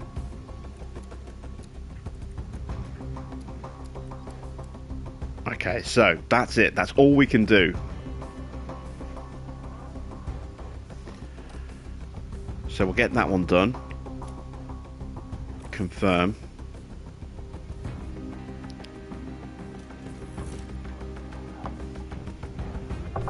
Are you in time for Yas Marina? Yes, you are. We're between the 2 races. We've got a rear wing that finishes in 2 days, so we'll be able to start another project, but that'll be something less complicated. So maybe a chassis or a suspension or something.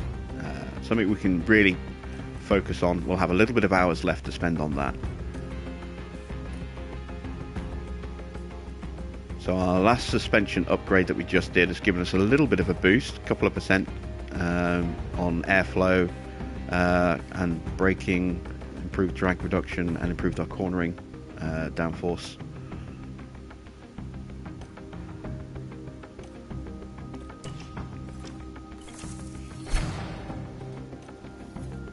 I know what I forgot to do. I forgot to check whether we had any points. Ah, damn it, we do. Okay.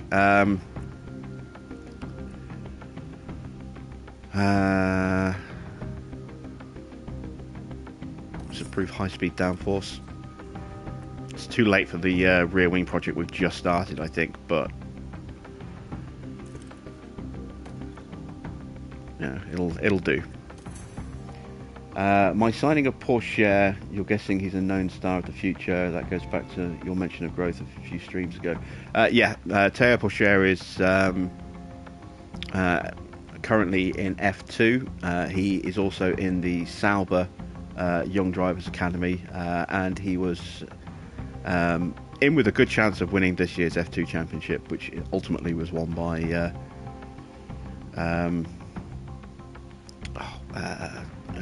Drugovic, Felipe Drugovic. But he is a very promising up-and-coming star.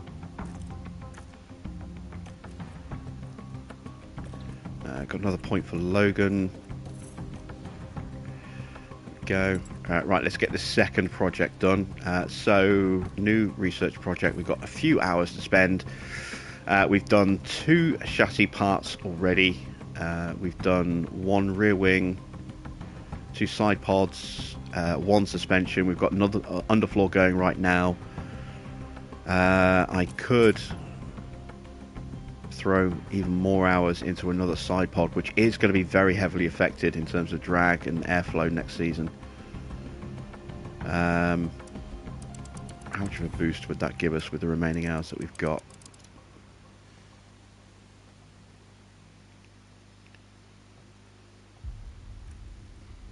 A little bit.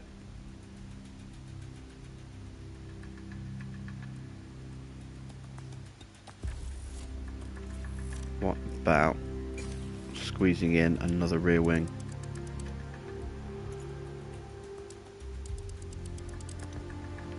That's 50 days. We can't get that one in. We haven't got that long. We've only got, I think, 45 days left. So we can't do a rear wing.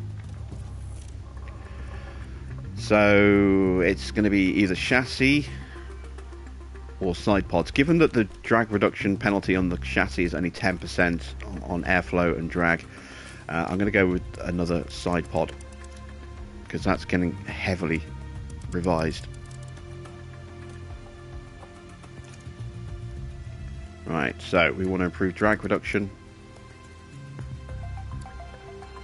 I think 45 days is as far as we can go. Yeah, it is. That's too much. So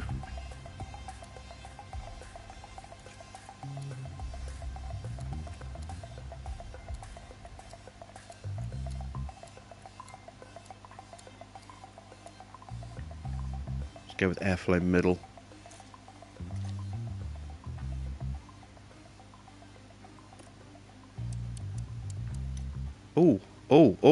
Oh, I've got lots of engineers. Damn it.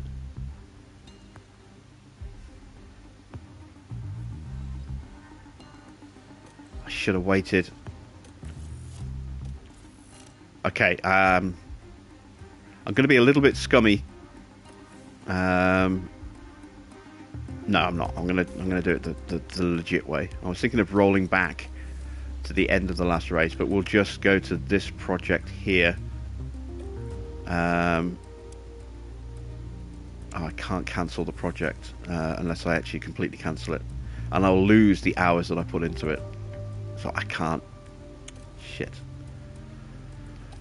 Alright, given that we've got those extra engineers there, maybe we can squeeze another rear wing in.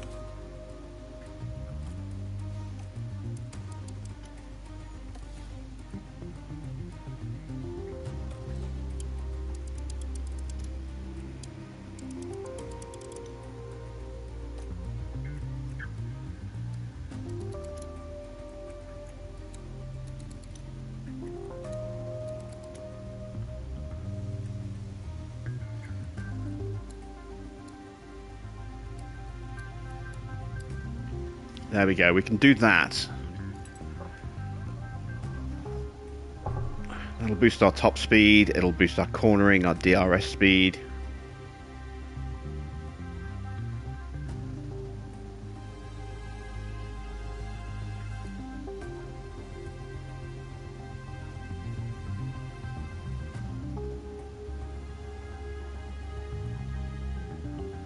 I'm just thinking whether I want to go for getting the research on the side pods. I mean, we've done 2 projects on the side pods already, but they are getting hit hard.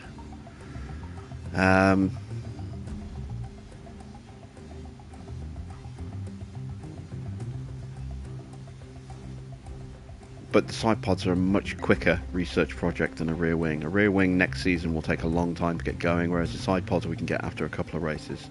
We'll do this. We'll go with a rear wing. So there we go. That's our research now for the rest of the season. We've got a new underfloor on the way being researched, another rear wing research, and a front wing research project being done. Hopefully, that is going to make us nice and competitive next season. We have got 13.8 million to spend. Do I need to buy any more car parts? I am going to risk it with chassis, not buy another part. I can always emergency manufacture one if necessary, but let's have a look at another facility upgrade. That would increase my engineers, but wouldn't increase my part design. A wind tunnel upgrade would be nice. That's 12 mil. CFD is also 12 mil. Check my other facilities. Team Hub is on its last upgrade. Race Simulator is fully upgraded. Operational stuff is nice and cheap. Don't have to worry about that. So it's wind tunnel or CFD. I'm going to go with the CFD because it's a little bit more worn out than the wind tunnel, so it would need to be refurbished sooner. So we're going to upgrade that. It's going to take some time.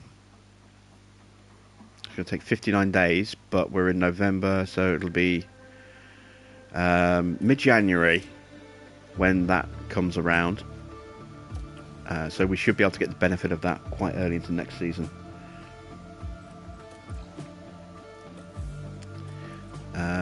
In terms of other upgrades, I could go for the helipad, get that up to max level.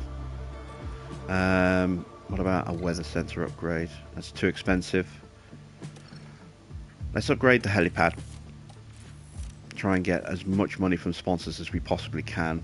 That's 12 days away. We're not going to get that in time for this season, but it will be there for next.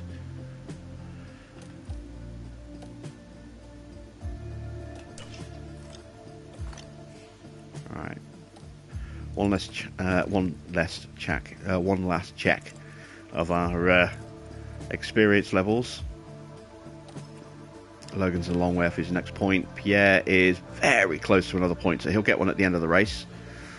Teo is a long way off now. Resta is a few weeks away. He'll get some points over the winter, I hope. Dickon isn't too far away from his next point. Josh is going to get a point next week. Pierre is just over a week away. Alright, performance targets for the final race of the season. We are going to get one driver into Q2. I think that's all we're going to be able to manage. Finish position, I'm going to have another crack at getting 2 in the top 15. Hot streak targets, we haven't got any. There's only one race left and the streak is at least 2. So that's it.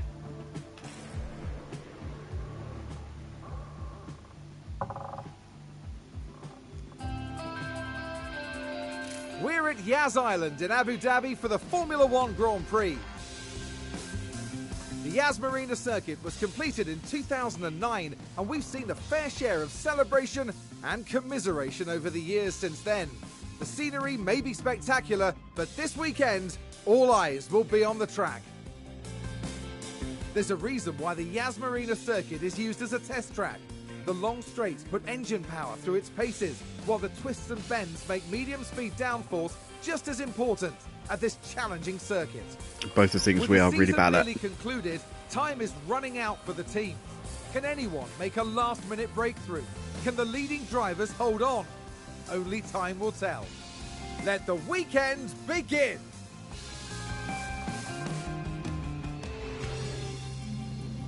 So it all comes down to Yas Marina. Have we got enough performance in the car and enough luck? Not only to outscore Haas, but to actually score more total points than them, because that's the only way we're going to get 8th now. We need 9th place or 10th and the fastest lap, which isn't going to happen. To actually beat Haas for 8th place in the championship, assuming that they don't score any points. It's going to be really tough for us to do that, but you never know. We will live in hope. I'm just going to leave, actually no, just in case we get hit in near we crash and destroy a part. It's better to play it safe.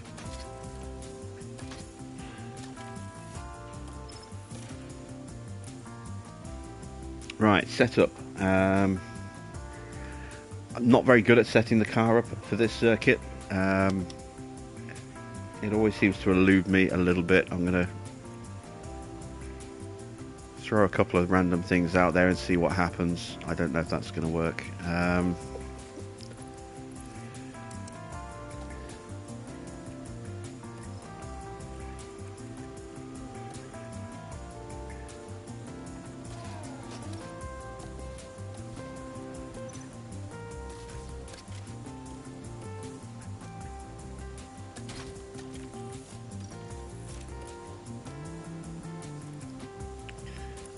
What do I do for this car? Something similar.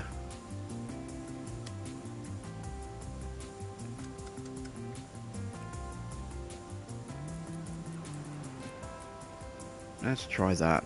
It's going to be a strange one, this one. Let's go 18 laps. Once again, we're not going to run Logan. We want to make sure our drivers go into this with as much prep as possible. So let's go to practice.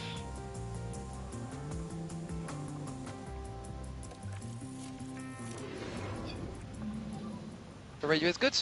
You can hear me, yeah? Radio check. Okay. Radio check. Okay.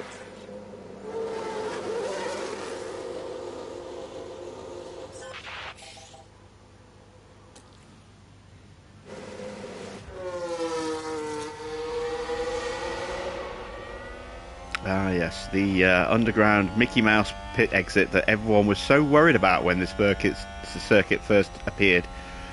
Oh, people are going to crash in the pit tunnel. It's going to be a nightmare, and it's never ever happened.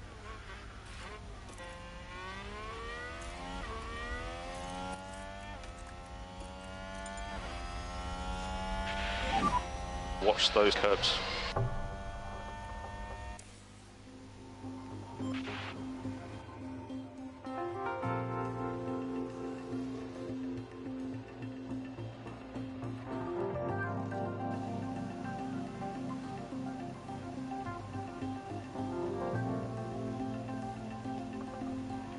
So while we're waiting, the characteristics of this circuit, that's Gasly running wide, that's not good.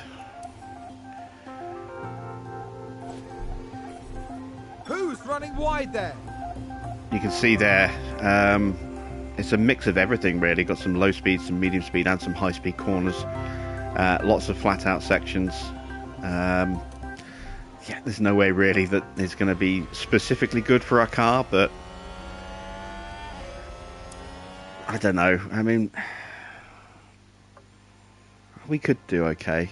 You're not familiar with this circuit, is it relatively new to F1? It's been in F1 for many years now. It did get a bit of a facelift at the end of last year,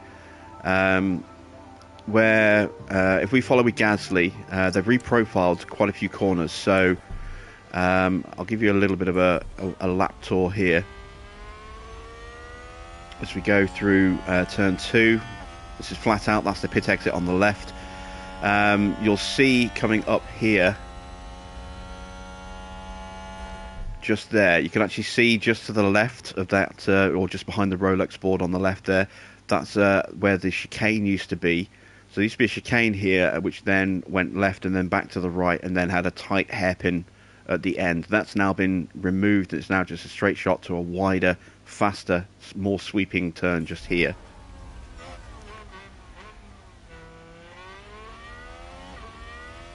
And then this is all the same, a long run down here. This circuit's been on the calendar for, I think, for at least 10 years now. Well, more than that.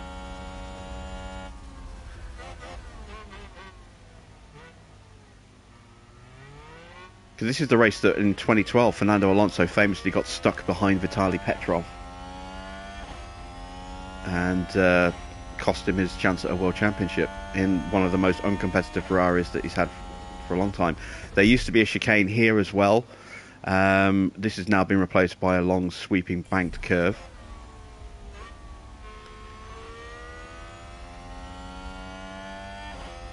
this entrance to this corner has been reprofiled slightly. This corner has been widened on the apex, so it's a faster curve, as it has been here, and a little bit here as well. And then this turn's been reprofiled as well. This used to be a lot tighter, and then I think the start-finish corner is still the same.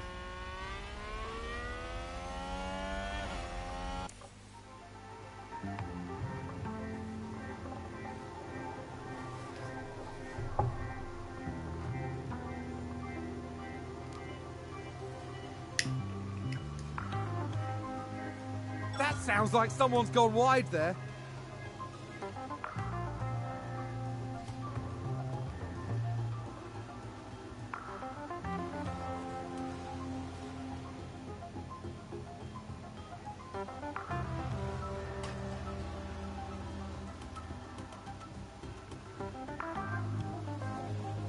In fact, if I pause, you can see where Alonso is. You can just see, just to the left of Alonso, a little line that goes out and around and then comes back down. That's the outline of where the track used to be.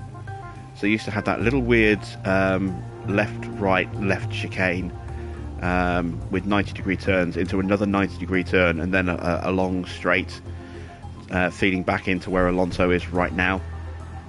And then again, where Norris is and Tsunoda is, you can see there. That's the old profile of the circuit. So you can see the chicane where it used to be on the right-hand side of the screen.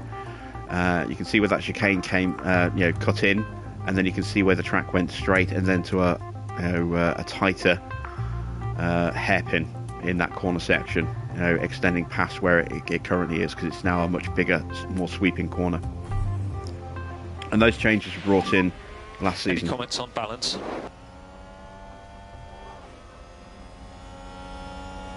Alright, Porsche is at 80%, that's okay. Gasly is at 86%. How is the balance, that's okay. I'm really pleased. Copy. They've crashed out!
Yes, I'm muted.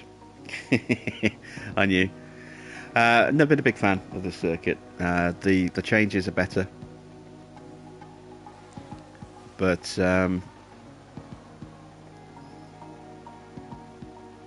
yeah, it's always been a bit processional. I mean, the two long straight DRS straights were about the only real places for good overtaking. Everywhere else, just you couldn't really get a pass done, and you could just get a pass done into the chicanes, and that was about it. And the rest of it was all kind of processional, just a lot of very tight 90-degree corners, just very boring and not a great race. Very glad that they made the changes. The circuit desperately needed them, and it's a better race now, but it's still not great. There's better tracks out there, but the facilities and the presentation of everything is what makes it, the ideal F1 destination for a potential season finale. Right, who has crashed? Please be K-Mag. Yellow flag, Nope, yellow it's flag. Show. Don't care about Show. Oh, please be K-Mag. It's going to say that every time there's a crash. Oh, it's Sonoda. Don't care about Yuki. Engine components are really starting to fall apart now. Good job this is the last race of the season. This car is starting to be held together by duct tape. Okay, any comments on balance? Oh, we've gone bad. We've gone the wrong way with Teo's car. It's really not good. 68% is terrible. But we went the right way with Teo. What was the Sorry, balance, with please? Pierre. He's 98%. That's good to see. Fantastic. Copy that.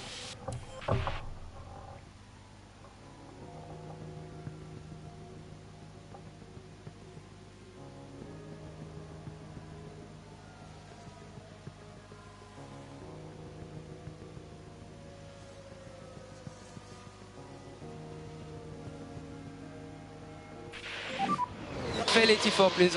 Fail Alright. 84. Session 1 is over.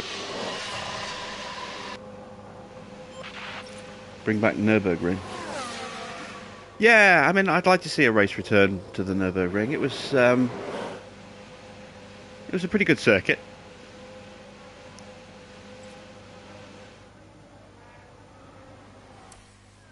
I mean, there are other tracks out there. I mean, I'd love to see Kyalami return to the grid.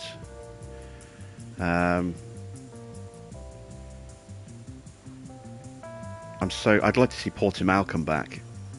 I really like Portimao. It's a great circuit.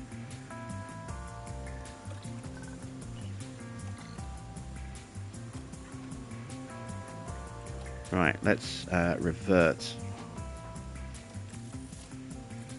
back to what we know works. Let's go the opposite way with the roll bar. We've narrowed the windows a little bit so we can see where things need to be tweaked. That could be it. It's a minor change for the front wing and the rear wing, or the straights. Decent size change for the traction, decent size change for cornering, decent size change for braking stability. That could be it. Let's keep our fingers crossed. Let's go with a set of hard tyres. Actually, no, let's go with a set of mediums. We'll run for 35 laps, 36 laps. And same with Pierre.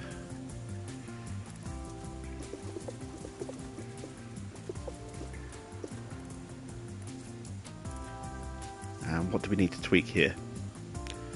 Just the braking. Okay, that's the toe. Let's push the toe to there.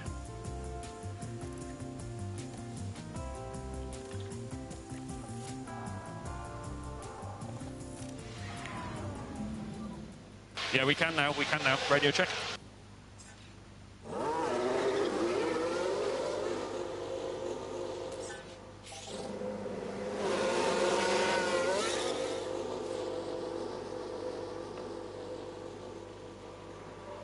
Well, there have been a couple of different circuits in Portugal. I mean, the one that used to be raced in Formula 1 years ago was S01. But Portimao came back in during the pandemic because, you know, that was one of the countries that they could actually go to, and so they went to Portimao, and that was the first time it had been on the F1 calendar, I think, and it's a fantastic circuit. I love it. It's got tricky corners, it's got elevation change, it's got long sweeping corners, it's got a little bit of everything.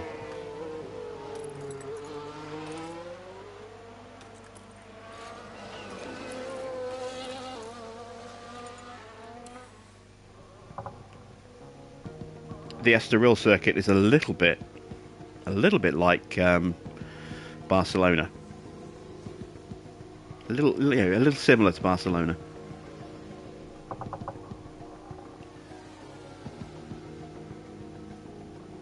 Or at least, you know, they used to look similar. Barcelona's had a few facelifts. Estoril hasn't been seen for a long time, so.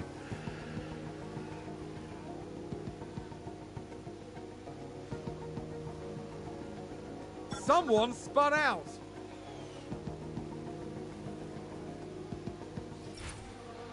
Oh, we've had a crash. My drivers are okay. It's a crash. That's Yuki again. I need K-Mag to be having these problems. Okay, Max is off in front. Oh, Max is dead. Well, not dead. His car's dead. Max has killed his car.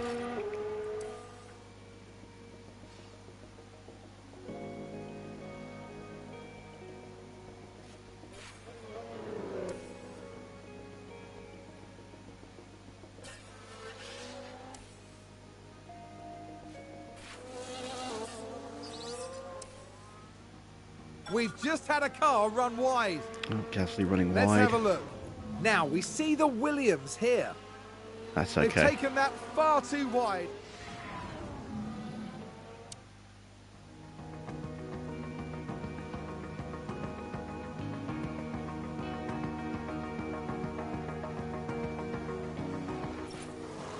Oh, did someone run Oh, wide he there? spun on the Let's take final a look turn. At the replay. Now look at this. It's Pierre Gasly. Kept it out the wall though. They spun the car. What? And that was a bitter blow for the team. And it may have really hurt their overall chances. Anything to sound balance? 68%. Did we not change Teo's car? I could have sworn we changed it. That's exactly the same percentage. How have we messed that up again so badly?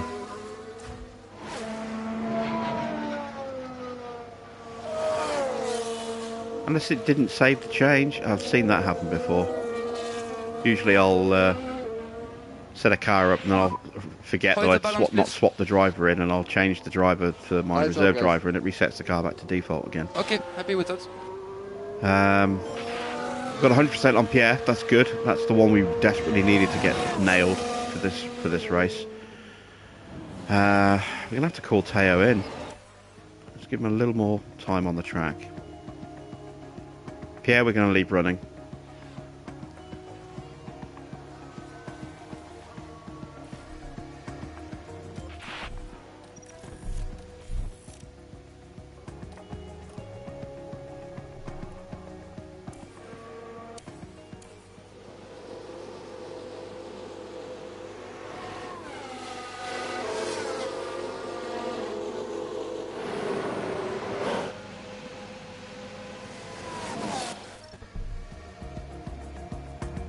It didn't save the changes. Look, it's reset them back to what they were at the end of the last season.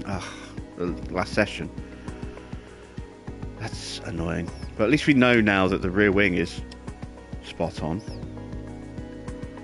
That's annoying as hell, though.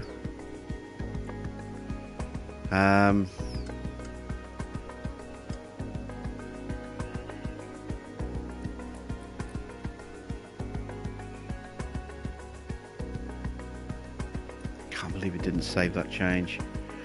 Let's drop the run plan down. 20 laps.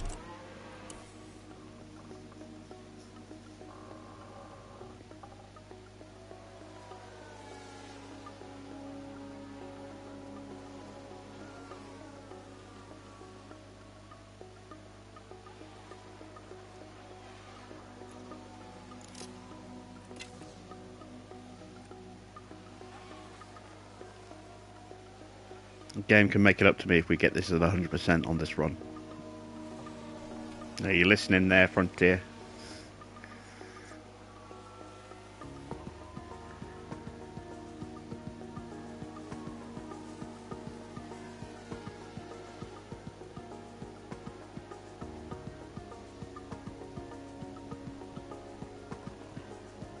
Someone's run wide. What have we got in the way of penalties for this race? Lando's got a penalty. Sonoda's got a penalty. Ricciardo and Stroll. Okay.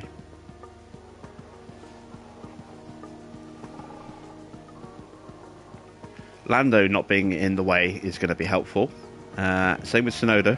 Stroll's going to be at the back anyway, so that's not really going to have too much of an effect on us, but getting Lando and Sonoda out of the way will be helpful.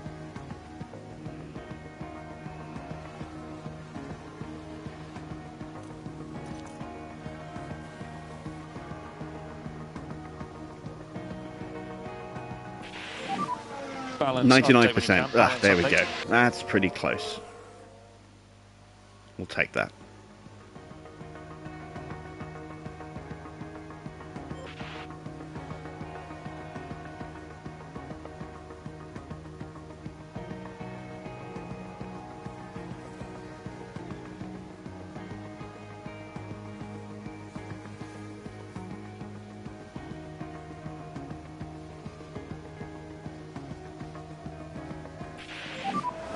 All right, buddy. Good job once again.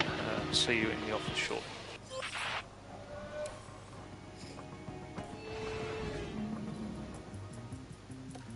All right.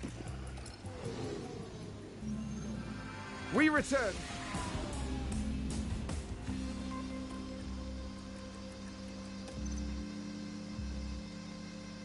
It's just the braking stability, which we can tweak by doing that.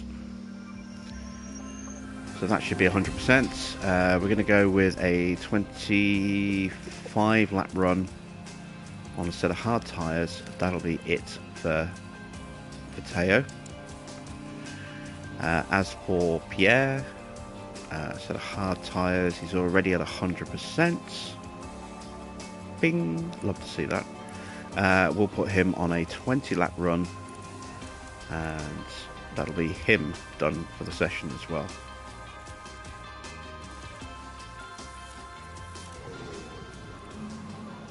Okay, radio check.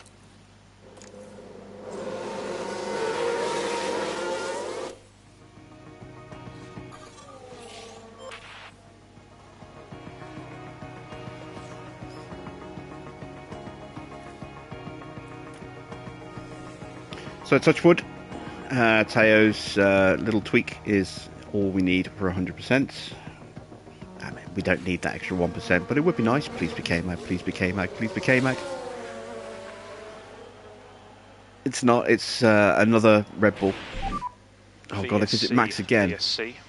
Or is it Perez? It's Perez. No, it's Verstappen again! Max has killed his car again at the same spot. They crashed out. Oh man, what's going on with Max? Here's the replay. Now here we see Max Verstappen. A definite collision Bang. there. That's very unfortunate. That's what he did last time. 2 sessions in a row, Max has killed his car. That could really hamper him in the race. Where is Max in the standings, actually? Let's have a look. He's third.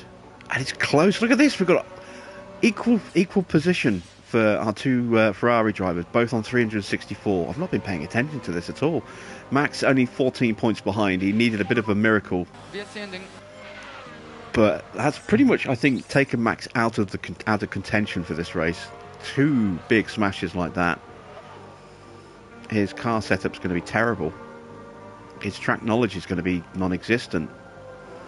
So it's going to be, by the look of it, maybe a straight fight between the two Ferrari drivers.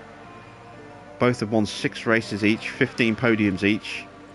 Only difference is that Charles Leclerc has had 1 more fastest lap than Carlos. Everything else, spot exactly the same. 6 poles.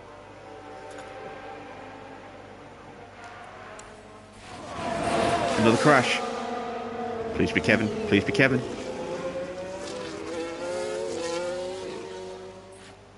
Sounds like there's been a crash. Joe again. You wait. Yuki's going to have a moment now. I think we've had a car run wide. Straight away, Yuki runs wide. Okay, you watch. Kevin's going to have a moment now. And have a moment, Kevin. Anytime. Ah, damn it. Kevin has finally learned to drive.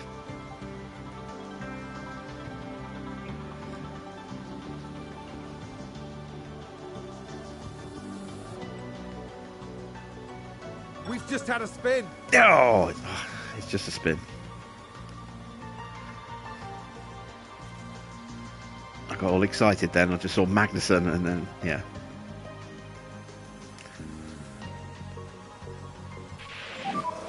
How was the balance? 100%. Perfect. He's also maxed his track knowledge, so let's just call both cars in because they're both maxed. And that's the end of the session for us. So now we just need to wait and let Kevin Magnussen destroy his car.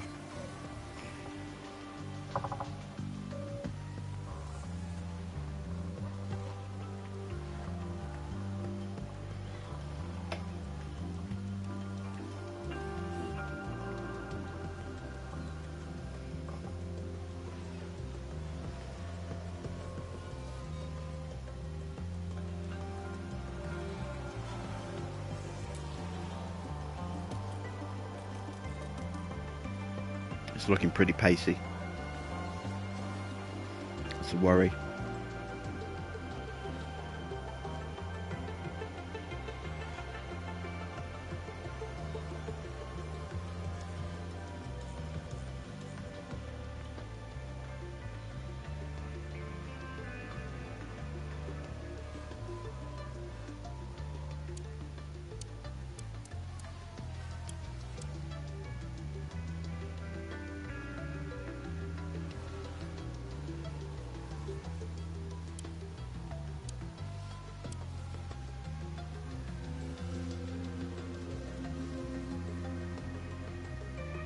He's not going to do it, is he? He's not going to bin it.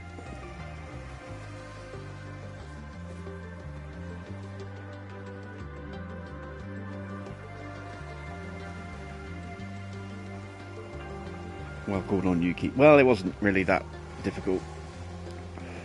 I mean, he's been making mistakes all weekend. It's crashed. Let's take a closer look. All eyes on Kevin Magnussen here. Thank goodness nobody else he just was involved. clipped his wing. That's nothing. I was hoping he was going to smash into the wall and destroy his brand new engine that's so powerful. Mind you, he probably would have had to take another engine, but at least it would have put him further back down the grid again.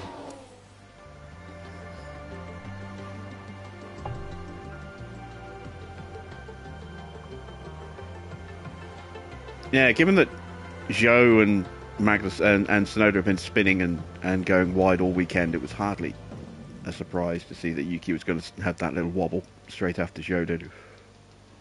I was amazed it happened so quickly, but I was expecting him to have a wobble.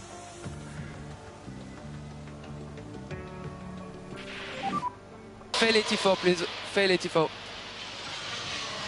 And there we go. Final practice of the season is done.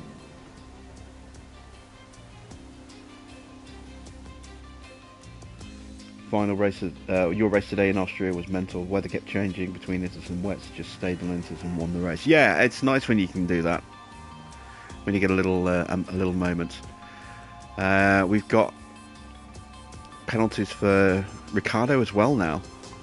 Okay, interesting. No penalty for Max, which is surprising. given that he's put his car on the wall twice. And that is such a nice sight. 100% across the board for the final race of the season. Right, time to qualify one last time. Best engine, best ERS module, best gearbox,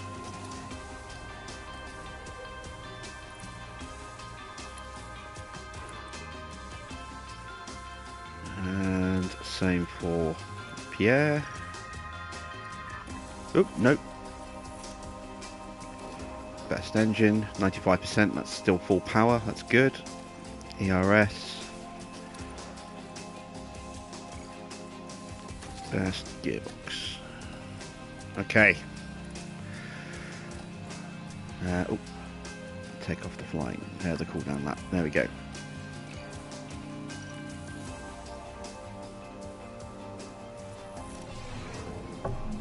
Wouldn't be a race weekend without Yuki sending it towards the barrier. Yeah, this is true.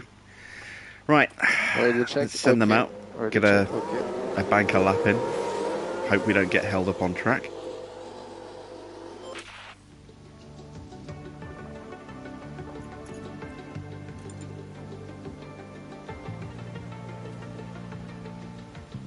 Might have been held up by Hamilton slightly there.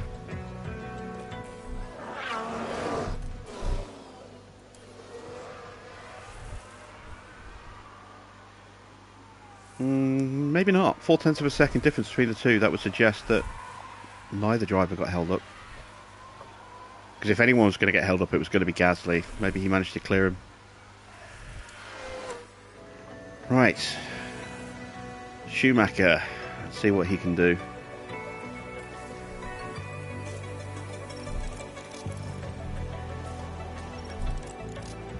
.8, so 2 tenths slower than Gasly. What about Magnussen? Magnussen is slower, so he must have got held up.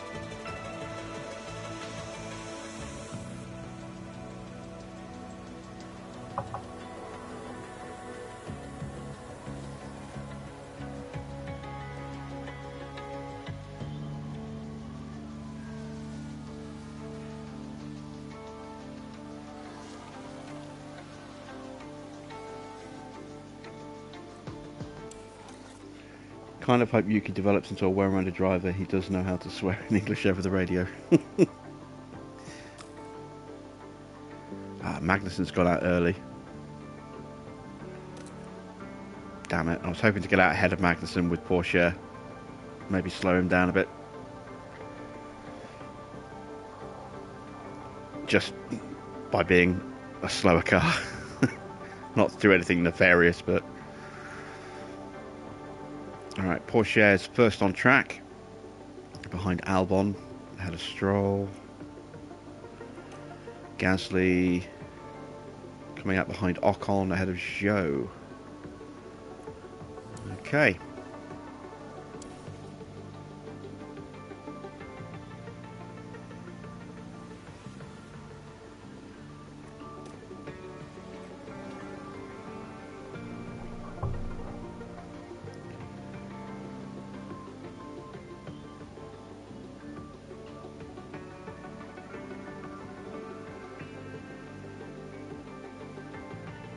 Okay, improvement for Porsche in the first sector. And Gasly as well. Improved in the middle. Gasly does not. Magnussen has crossed the line, gone 10th. Oof. He's going to get knocked down a few places, but that's fast. Half a second faster than Gasly. Porsche crosses the line and is not going to move up the field. He's 17th. 2 tenths off Mick. That's not good. All eyes on Gasly. Marginal improvement. Okay, so we are half a second slower than Magnussen. That is not good. Alright, looks like we're not going to beat Haas this weekend. I kind of expected that anyway, but it's just a bit of a shame.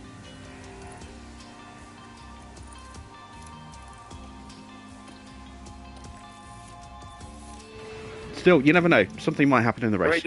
Radio check. But in terms of pure pace, we are well off.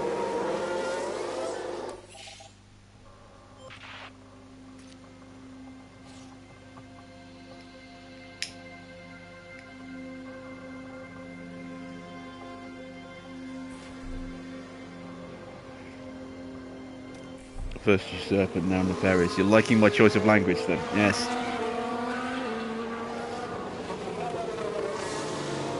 I'm smart, I know big words.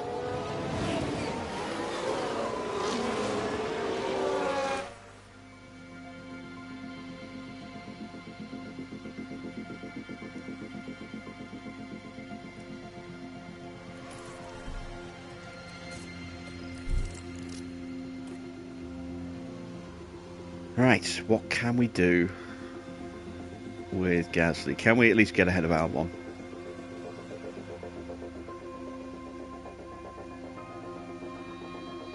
Magnussen's not going to make the top 10.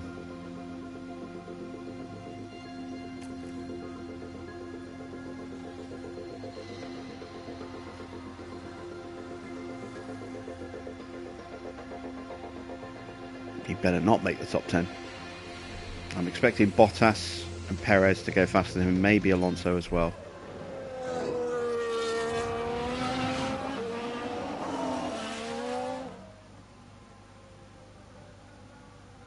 Not going to get rain at this circuit. It never rains in Abu Dhabi.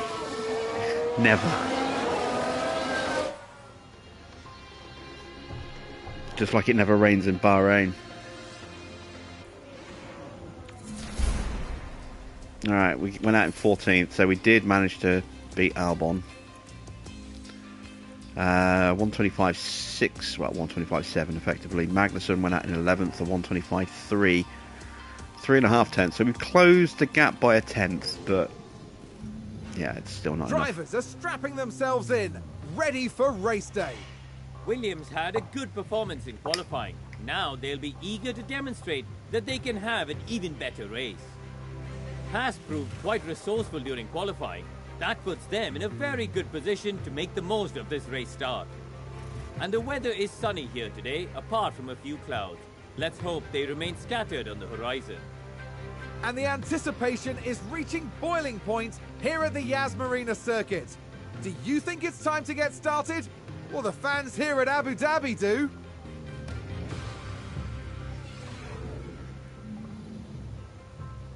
All I could hear then was Fred Flintstone going yabba dabba doo.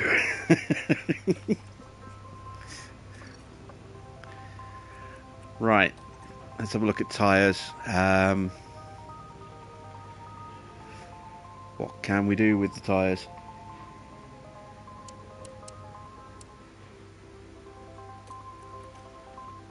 Softs again don't last on this circuit.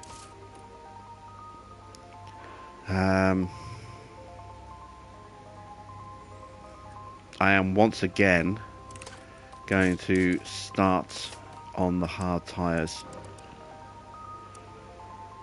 Try and use Teo as a mobile speed block.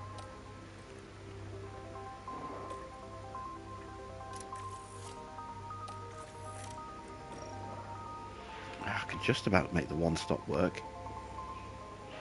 Teo's got the tyre wear management to do it.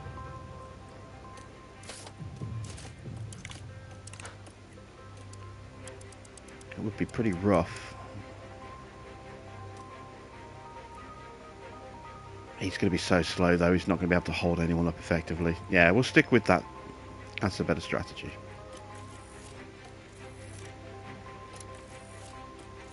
If we don't have the mechanical pace, at least we can have the pace on the tyres. Pierre, we are going to... ooh.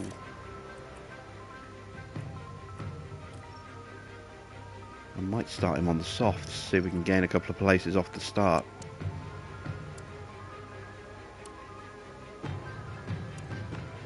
We do 15 laps on the softs.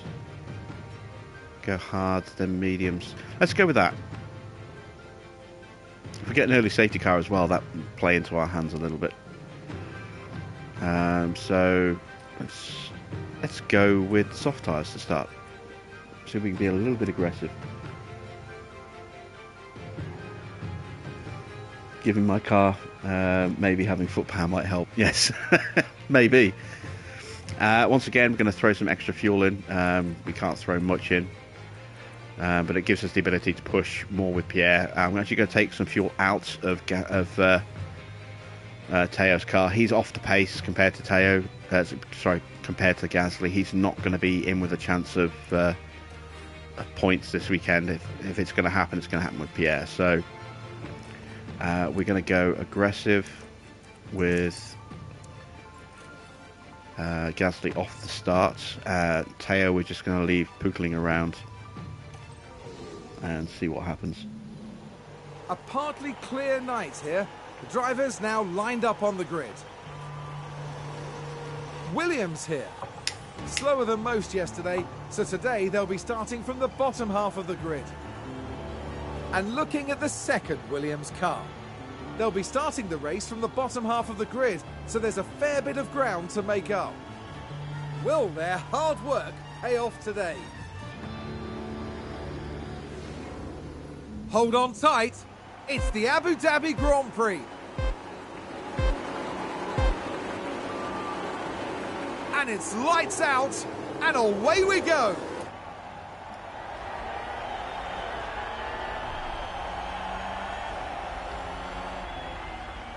We're in 12th, right behind Magnussen. Excellent. He's also starting on the softs. Interesting. We are the only driver with Porsche starting on the hards. So he's going to struggle at the start. Okay, so let's keep going. But it will hopefully come to him as the race moves on a bit. McLaren gain a position.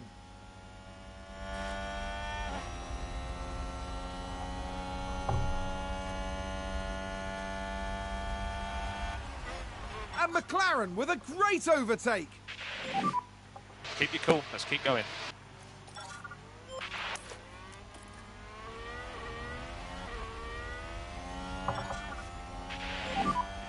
Only can use the deploy. Yeah, copy.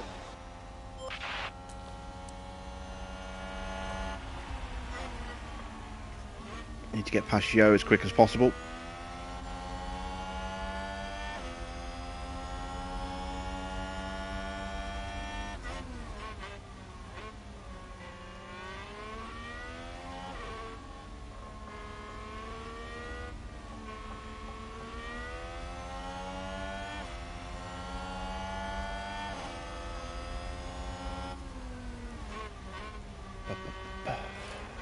That's not a good start.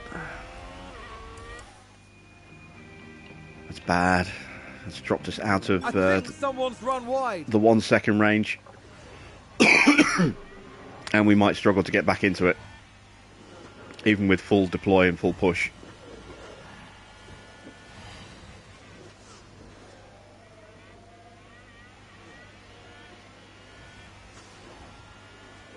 Now we are closing back up, but we're going to have to basically yeet our battery just to get into DRS and then not have anything to use to overtake.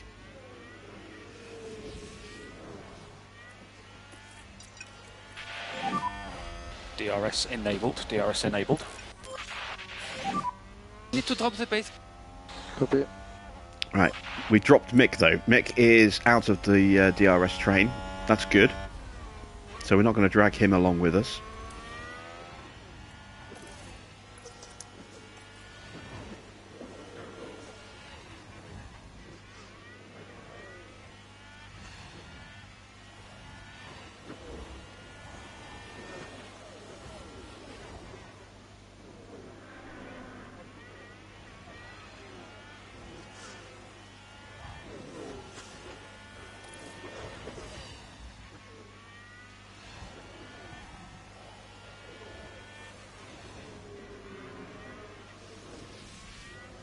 Try and get that battery back up a little bit while we're still able to comfortably stay with these guys.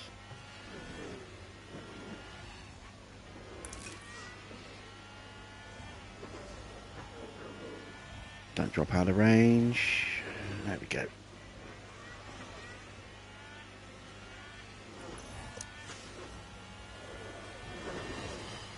There'll be some lunging under braking. Oh, we've got a yellow flag in sector 2. Russell spins. Sounds And like we've as had a result, spin. we've dropped out of DRS. Damn it. And we're not going to be able to get back into it. So I may as well fully recharge the battery.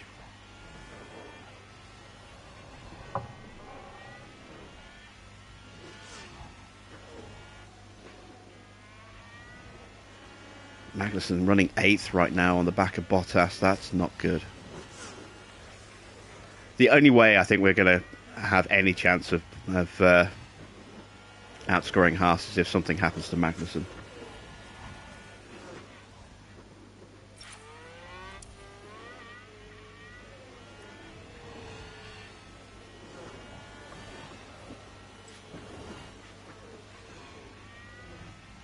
That's a position gained for Alpha Tauri. Got to be careful that Albon doesn't catch us. He has caught us. That's going to bring Norris and Schumacher back into play. Maybe now we've got the battery in use again, we can start to pull away again. Yes, we can. Good. Okay. So, let's just speed time up a little bit more.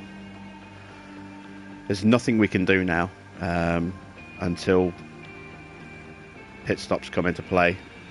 Gasly has got caught by Norris because of the DRS. Of course he has. Yeah. All right. Well, maybe this will help us. As long as we can stay away from Mick.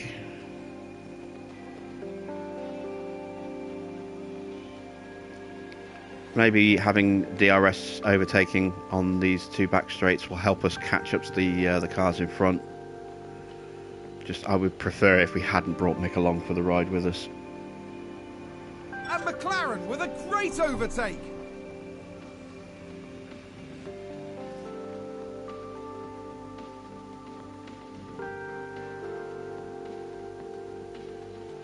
That sounds like someone's gone wide there. Stroll with a wobble. Russell is still down in 20th. Stuck in a train.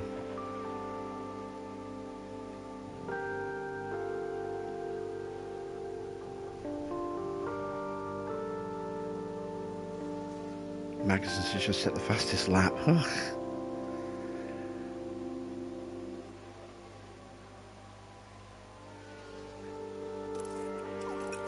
Saved the fuel.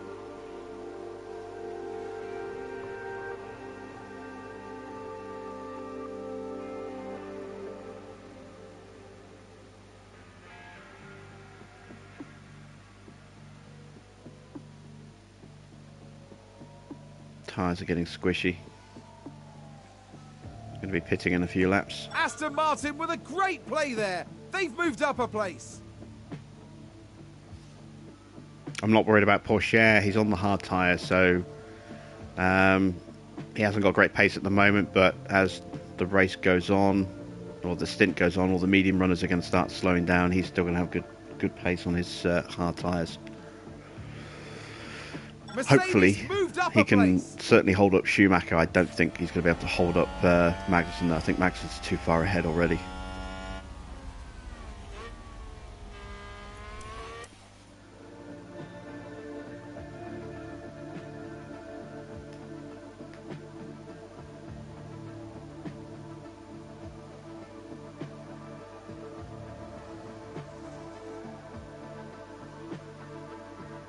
Still, it's almost the end of the season. We're almost done with this horrible, horrible car that we've nursed through this season.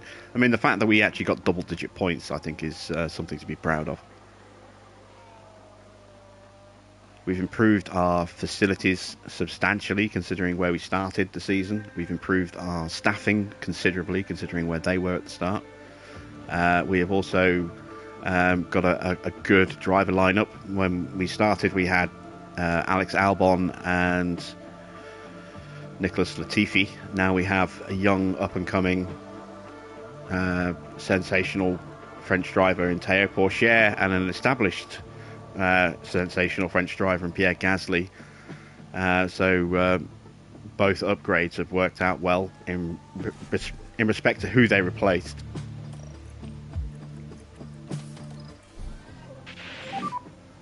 Box.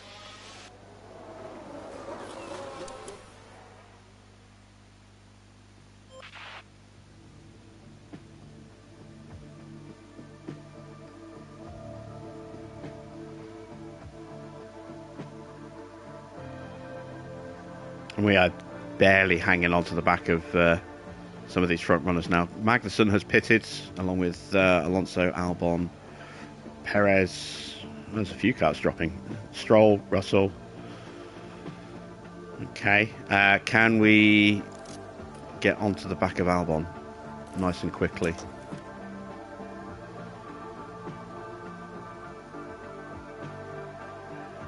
Magnussen has still managed to hook himself onto a DRS train. He's stuck behind Vettel though. Hopefully Alonso can drop Vettel.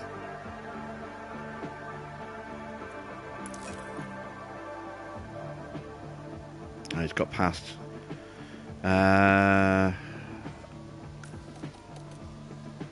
Damn it, he's still in a train.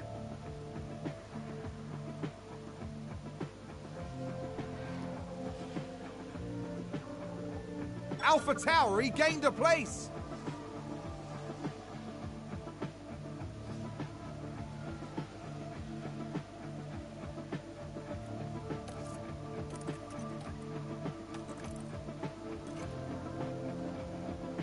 All right, he's not with Alonso. That's good. He's in fresh air, no one with him. We are way behind him though, unfortunately.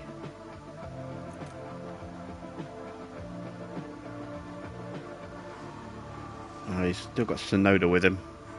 Hopefully they don't leapfrog each other up to Alonso.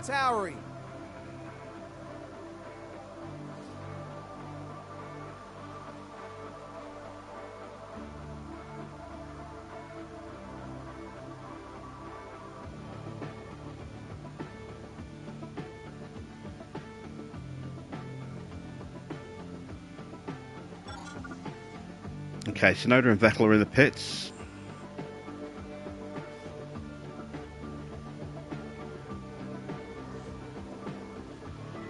Magnussen and Schumacher are together now. Great, so the Haas's are going to work together.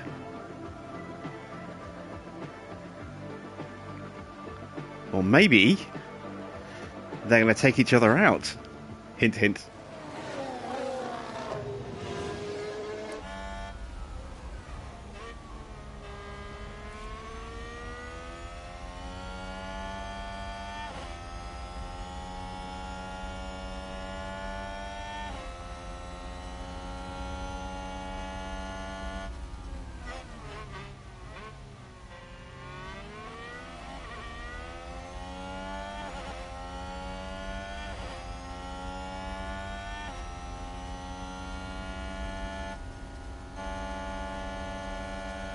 I just can't quite make the move.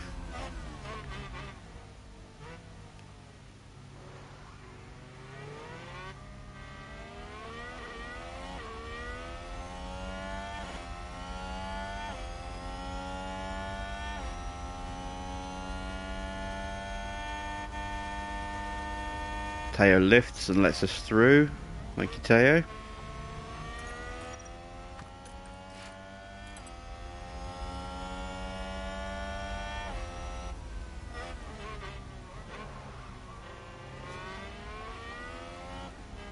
Alright, Schumacher's pitting. Magnussen is now isolated. 4 seconds behind Alonso. Wait, just gotta wait for the timings to sort themselves out. Don't tell me it's right behind Alonso. No, he's just ahead of Ocon. Oh, great. He's gonna be coming out in a queue again. He's gonna have cars that can leapfrog. Oh, he's just getting all the luck.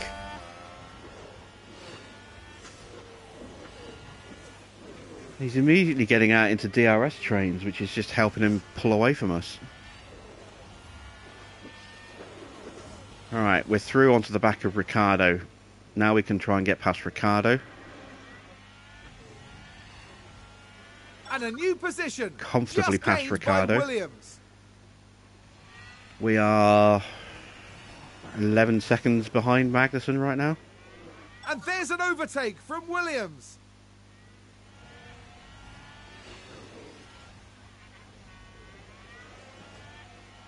Zhou's in the pits. Zhou's coming out of the pits behind Bottas.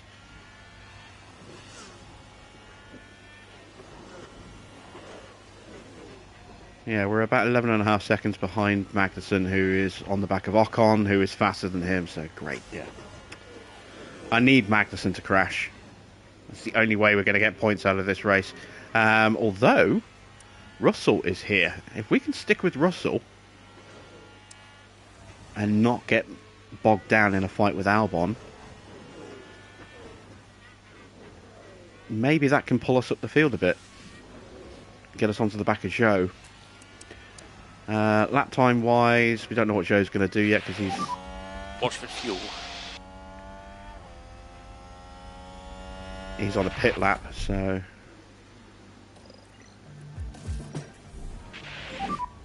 Box, box, box, box, box.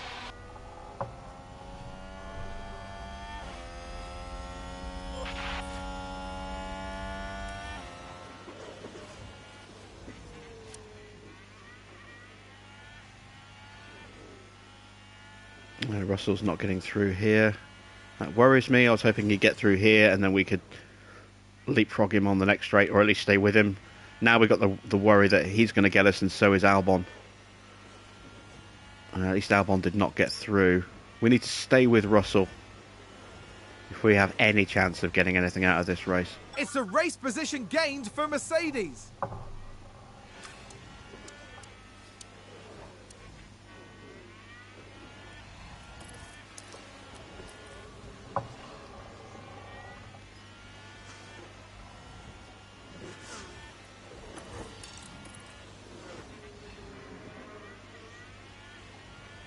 We just don't have the pace to stay with him.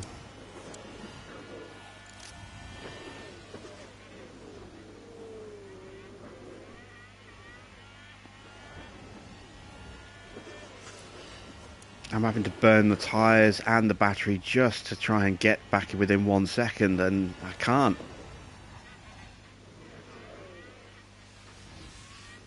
Beautiful sky. Yeah, this is a Twilight Race. So the race starts sort of late evening or early evening and becomes a full night race by the end of it.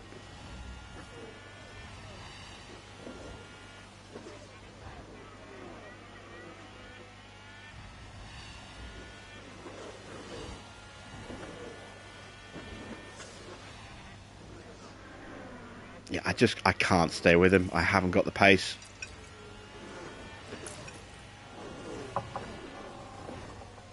Oh, he caught us at the wrong point on the track. So once again, the luck is with Magnussen and not with us. So I'm officially conceding here, 8th place in the Constructors. We're not going to get it. We don't have the pace to hit, to stay with the guys who are on the edge of the top 10. Magnussen keeps getting into the DRS of cars that are slightly faster than him and being able to stay with them. Our car is just too slow, too draggy. Our acceleration is terrible. So that's the end of our season, effectively, I think. But it's been a good season. Like I said, 9th was our objective.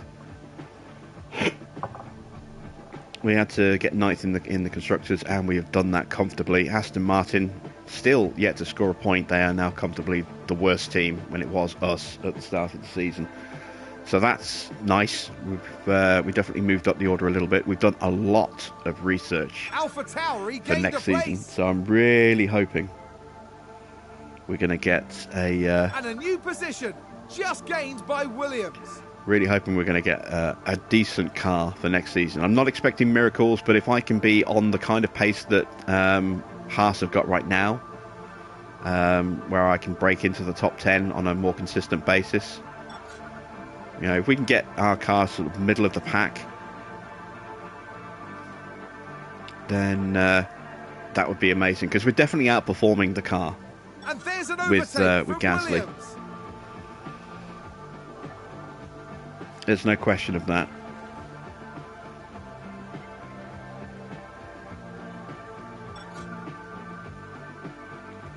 But I think we've just struggled by not having any updates at this end of the season as well.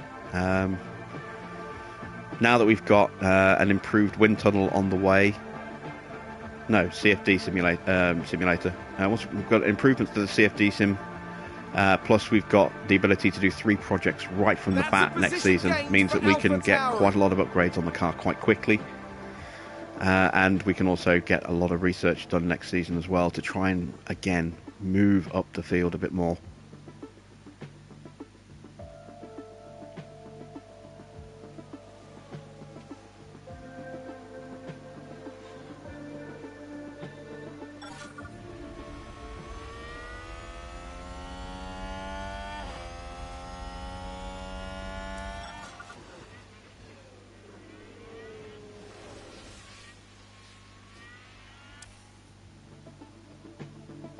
There are some changes I'm going to be making. I decided on this a long time ago, which I haven't mentioned. You will see what they are.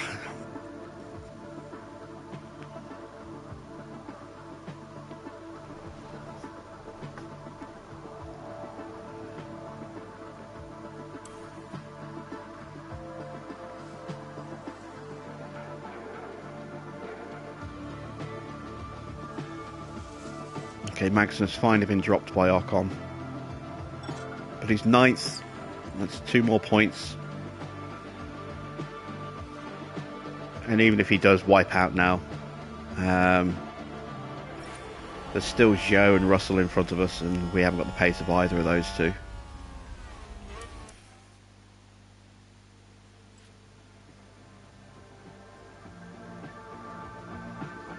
Alright, Magnussen down to 10th. Can he stay with Zhou? Or his tyres falling away? Oh, they are. Compared to the rest, you know, because he started on soft, same as us. So he's got less grip than Zhou. That's why he can't keep pace with Zhou. That's why he's been dropping back. Alright, maybe not doom and gloom yet then. Russell, Zhou, Russell, Magnussen and us are all on the same strategy. So we're all going to be switching on to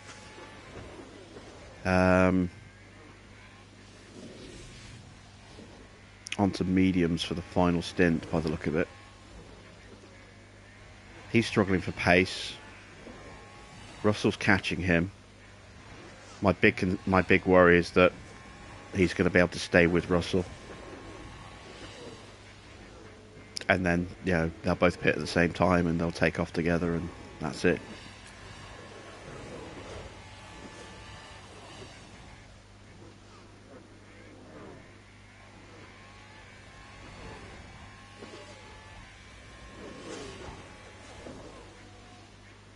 I've only been to the Lake District a couple of times. It's pretty beautiful up there. And a new position. I'm trying to remember where it was I went. I think, was it Stickleback Mountain?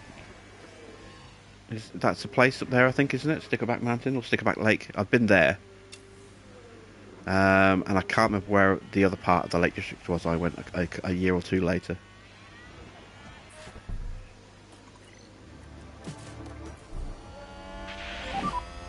Box.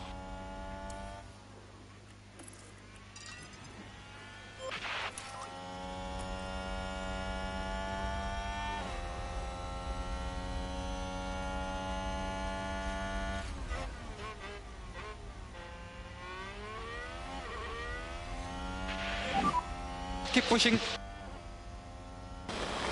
Yeah. Let's lift off, please.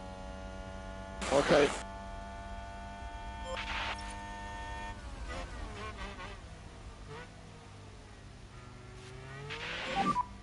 Charge on. Yeah, copy. Okay, so Magnussen is right behind me. God damn it. It's a full pit stop ahead of me.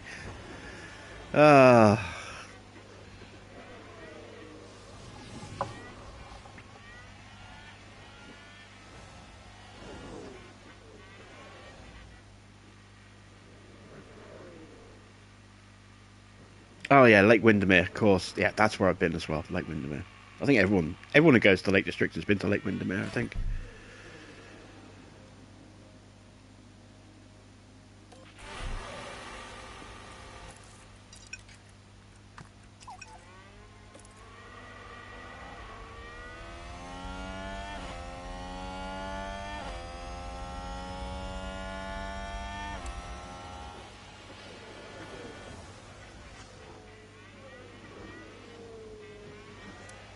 We're getting lapped. There's Porsche behind us.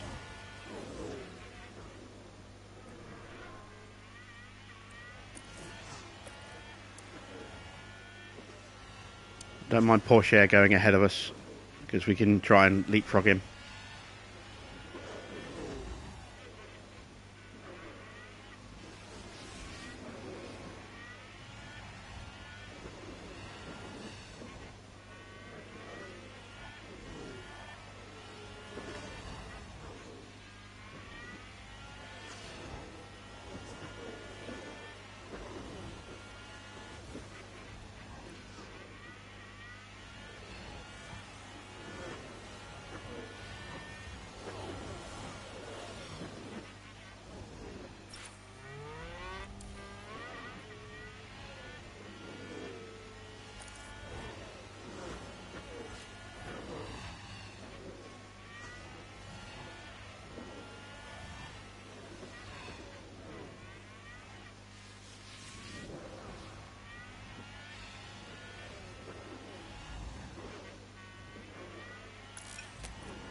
Alright, let's see what we can do with the remainder of this race. I'm going to put Porsche on a set of softs just so we can have a bit of fun.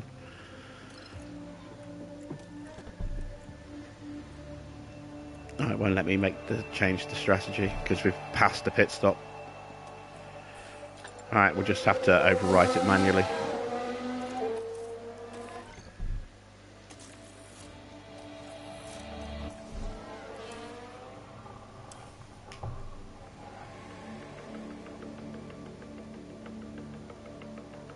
There's been a crash.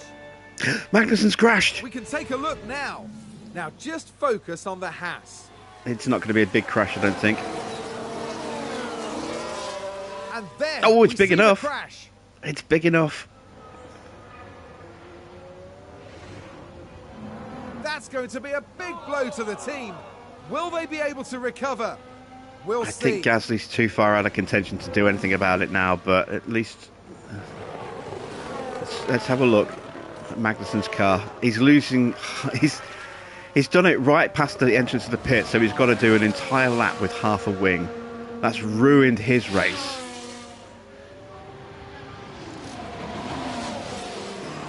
And he was on soft tyres as well. Interesting.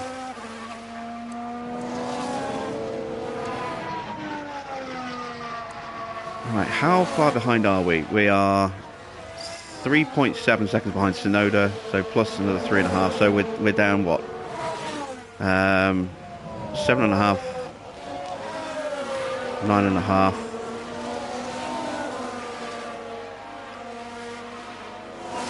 Trying to use my brain here.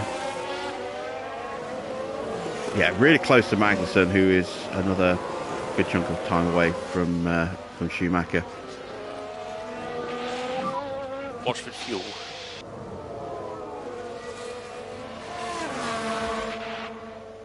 So Magnussen pits again. He's going to be back on another set of softs, I think. Are they going to be scrubbed? Or is he going to switch to a set of mediums?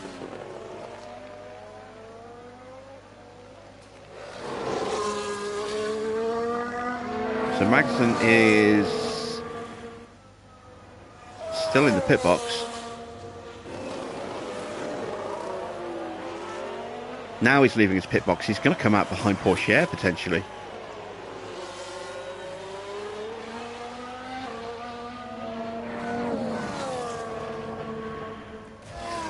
Oh, there he is. Porsche's right on him.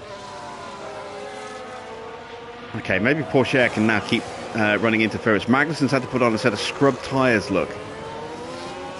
His tyres are worse than Teo's, so he's put on some scrub tyres from Quali. Let's take another look at the timings. So we are 4 seconds behind Tsunoda, who is, well, we're 10 seconds, 11 seconds off Albon.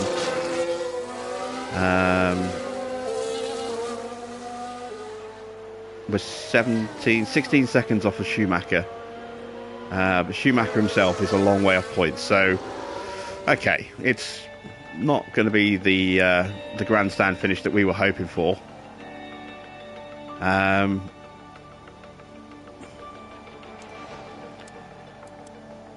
In terms of tyres, Russell is a long way ahead of us. We need someone to drop out, but if we can potentially close down Norris and Schumacher, and then somebody in front retires, it's a big ask.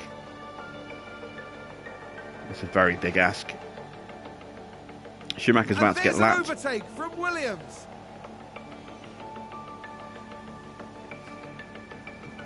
We are struggling to catch Albon because he is fighting with Tsunoda. They are catching Schumacher.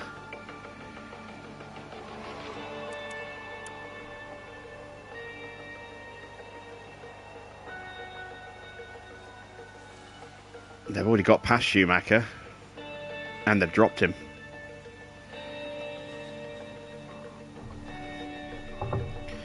So we're going to catch and pass Schumacher, but we're not going to be able to get any further up the field than that. But hey, at least we finish above we'll finish above the Haas drivers for the final race of the season. Can't complain about that too much. Got some extra fuel to push. We've got plenty of extra fuel to push, actually. Thinking about it, we're lapped. Oh, why didn't I do this earlier? There we go flying past Mick. Maybe we can still catch Norris. Just gained by Williams. Let's go for it.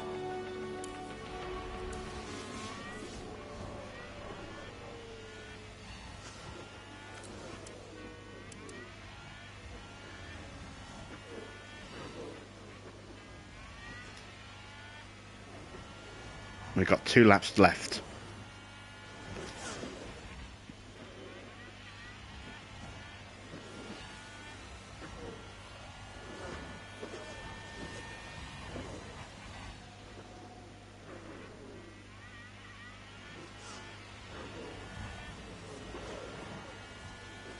Yellow flag in sector 2. Sounds like a spin. Stroll. Getting excited now every time there's a yellow flag.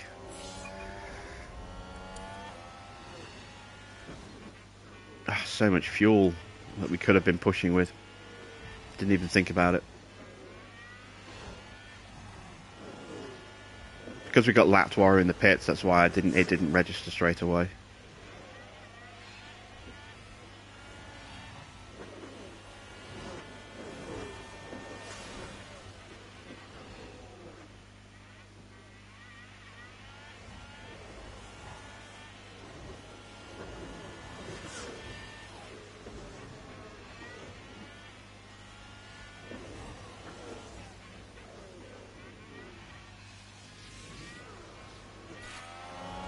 And there we go, that's it.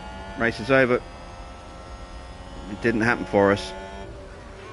But we finished ahead of both of the Haas cars, and, you know, I'm pretty happy with that, all things considered. Charles Leclerc is today's winner. Let's have a look. And that means Charles Leclerc wins the Drivers' Championship as well, beating his teammate. An amazing finish to a thrilling race. It's a real testament to their skill. And I completely forgot about the championship fight. We could have watched that. Oh, never mind. There's our world champion for 2022, Charles Leclerc, runner-up Carlos Sainz, and they finished less than 0.3 of a second apart. What a finish to the season.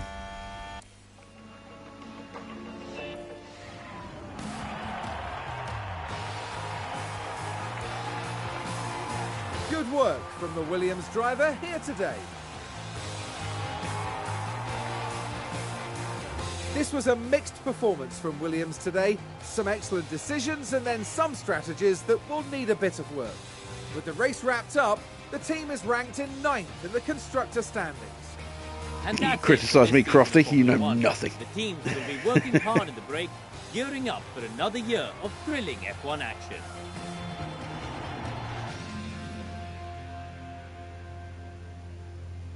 Okay, so Charles Leclerc beats his teammate by just 0.3 of a second, and with that wins the Drivers' Championship. Ferrari are going to probably also walk the Constructors. But look at that, just 7 points separating the two drivers. A distant third for Max in the end. Never really in the hunt this weekend because he binned it twice in practice. Ferrari take the Constructors' Championship comfortably ahead of Red Bull. Mercedes finished third, and then it's a long way back to Alfa Romeo, who finish in fourth, then Alpine, then McLaren, AlphaTauri, Haas, us in ninth, and then Aston Martin in 10th, who failed to score a point. In terms of drivers, Pierre finished in 10th, although he got most of his points driving for AlphaTauri. Pourchaire did manage to score points. He scored 4 points. Alex Albon ended up with 6 points. Again, I think he got a couple of those for us. And then just Sebastian Vettel and Lance Stroll, the only drivers on the grid not to score any points at all.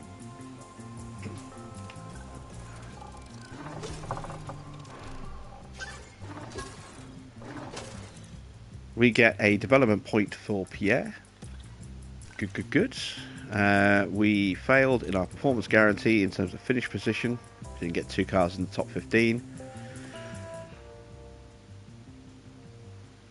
But our car just really fell away in those last 3 or 4 races. Right, almost got him up to 90 on cornering. Once we hit 90, we're going to work on reactions and boost his reactions up a bit. Check our staff. New point for Josh. I'm going to work on his feedback. Get his feedback to 90.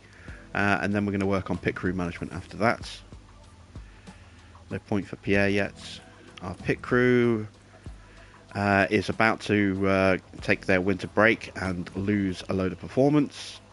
Can we squeeze another upgrade onto our facilities, maybe? Not yet.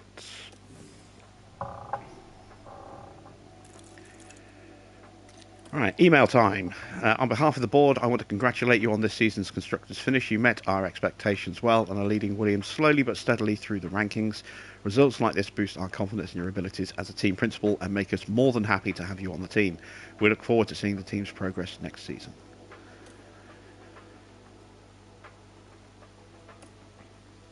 So there we go. Final standings. Car development is now locked, so we can't do any more parts, and the parts that we do have that are being researched have to be finished by the 31st of December. We have a board review in 1 week. And there we go, our end of season board review.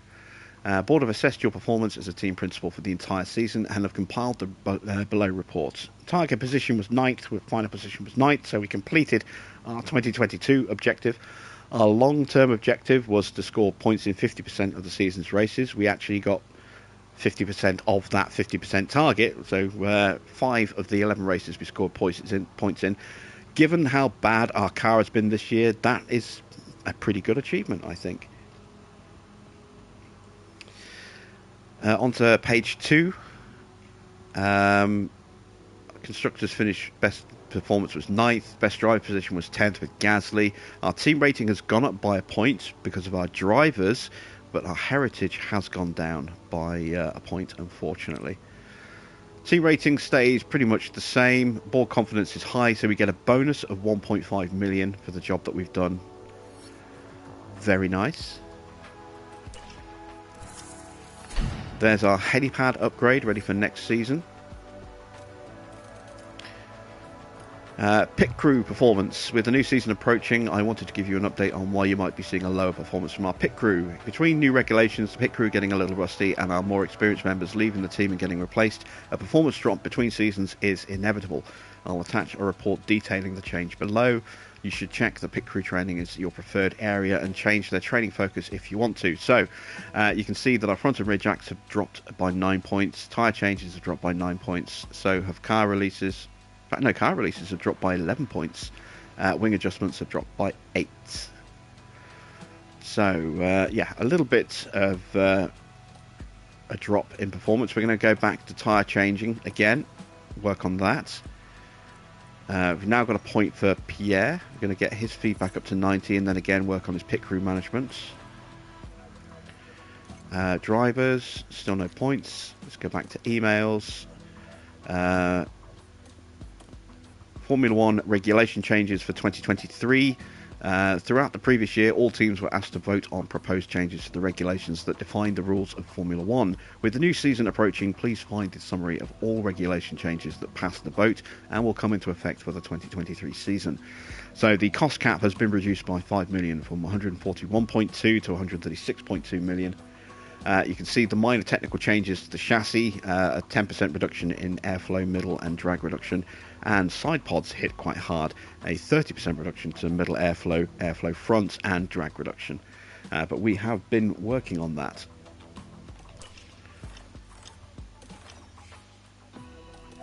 Staffing changes. All of our staff are secured in long-term contracts, which is good. So are our drivers. We don't have to worry about anything there.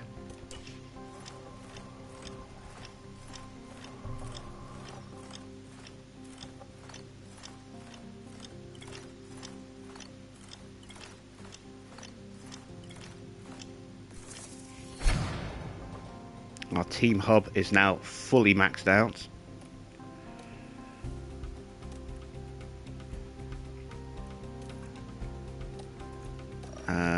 As is our race simulator. In terms of car development facilities, can I squeeze this on? How long will this take? 40 days. Yes, we are going to squeeze on a suspension simulator upgrade.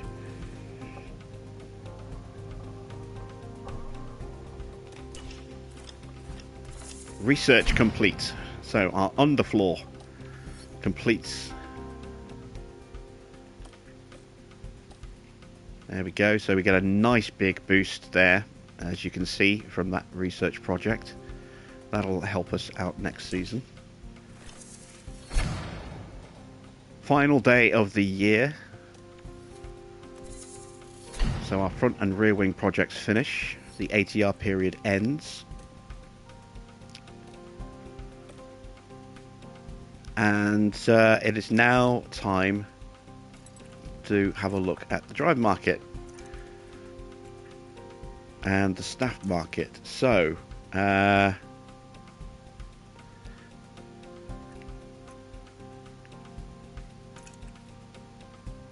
we've got some points to spend. Let's make sure that we boost what needs to be boosted. Side pods are going to take a big hit, as we know, so I'm going to put that point into side pods to improve side pods for next season. Dickon has a point. We could improve cooling. That's pretty important. We could maybe go with high-speed downforce. I'm going to go with cooling again. No, it's not cooling, is it? It's drag reduction and an airflow. Okay. Well, in that case, I'm going to focus on making our car fast. So I'm going to improve the DRS delta. No extra points there. Check our drivers. Teo has another point. I'm going to boost his reactions again. Logan has a point. Drop it into smoothness. We're so close to getting him up to 60, and then we can focus on boosting his other skills a little bit.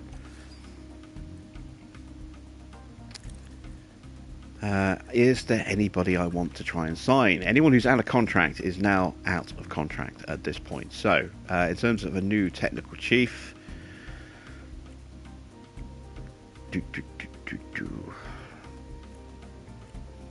there isn't really anybody that grabs my attention there that's worth going for above Simone Resta. I mean, Pierre's good, but he's going to be very expensive. Head of Aero, Tondi is a free agent, and he is open to negotiations. We are going to try and sign Diego Tondi. This is going to cost us a lot of money. He is he's on a 5 million a year contract. Well, he was on a 5 million a year contract, but he is open to it. So we are going to look at replacing Dickon. We're going to offer him a 5-year contract. We're going to offer him a 5 million salary. If we can sign Diego Tondi, this is going to massively transform our chances for next season, because his performance is just phenomenal. Let's start with 5 million. We're going to offer him a 1.2 million bonus. In fact, I'm probably going to have to go above 1 million. I'm going to go with a 1.2 million bonus and a 5.2 million salary. That's where I'm going to go to, but I'm going to start with 5 and 1.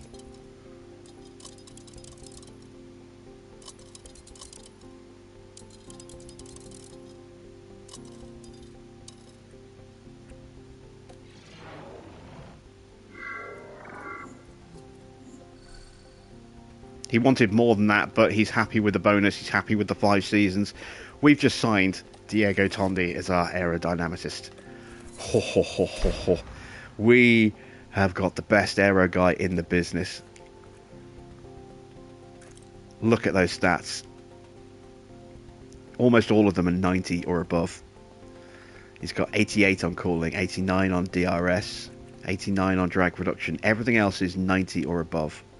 This guy is a beast. All of a sudden, I am really excited. Really excited for next season. I mean, I was excited anyway, but now I'm super excited. I can't believe we actually managed to get him. I didn't think he'd be interested. I feel a little bad for Dickon. We signed him on a 4-year deal and then we binned him, but he might find his way somewhere. Who's going to go to Mercedes now that Jared Murphy's out of contract? Yeah, it's quite a few free agents on the board.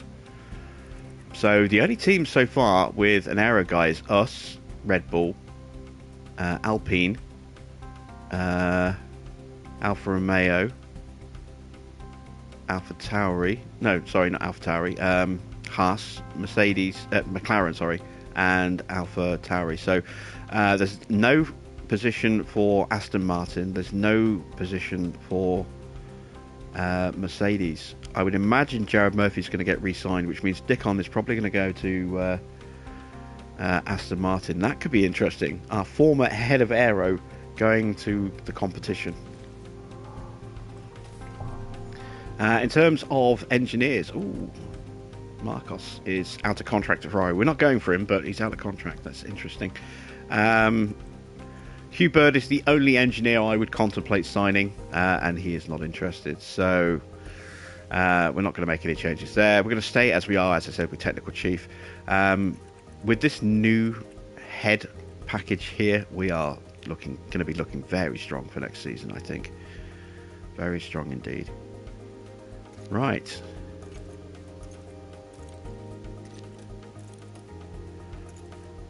There we go. That is the end of season 1. That is the end of tonight's episode. Thank you all for watching. We will be back on Monday night with Haas, and we'll get the next Haas race done. And then Tuesday will be when we start season 2 of our Williams career, and we will be going to single races for next season with Williams. Single full-length live replay races like we do with the Haas season. So I hope you've enjoyed season 1. I'm very excited for season 2, especially now that we've just signed Diego Tondi, and with our driver lineup, and with the one other change that I'm going to make that you guys don't know about yet. So with that said, thank you for watching. I am Jim Bob, and I will see you all again very soon.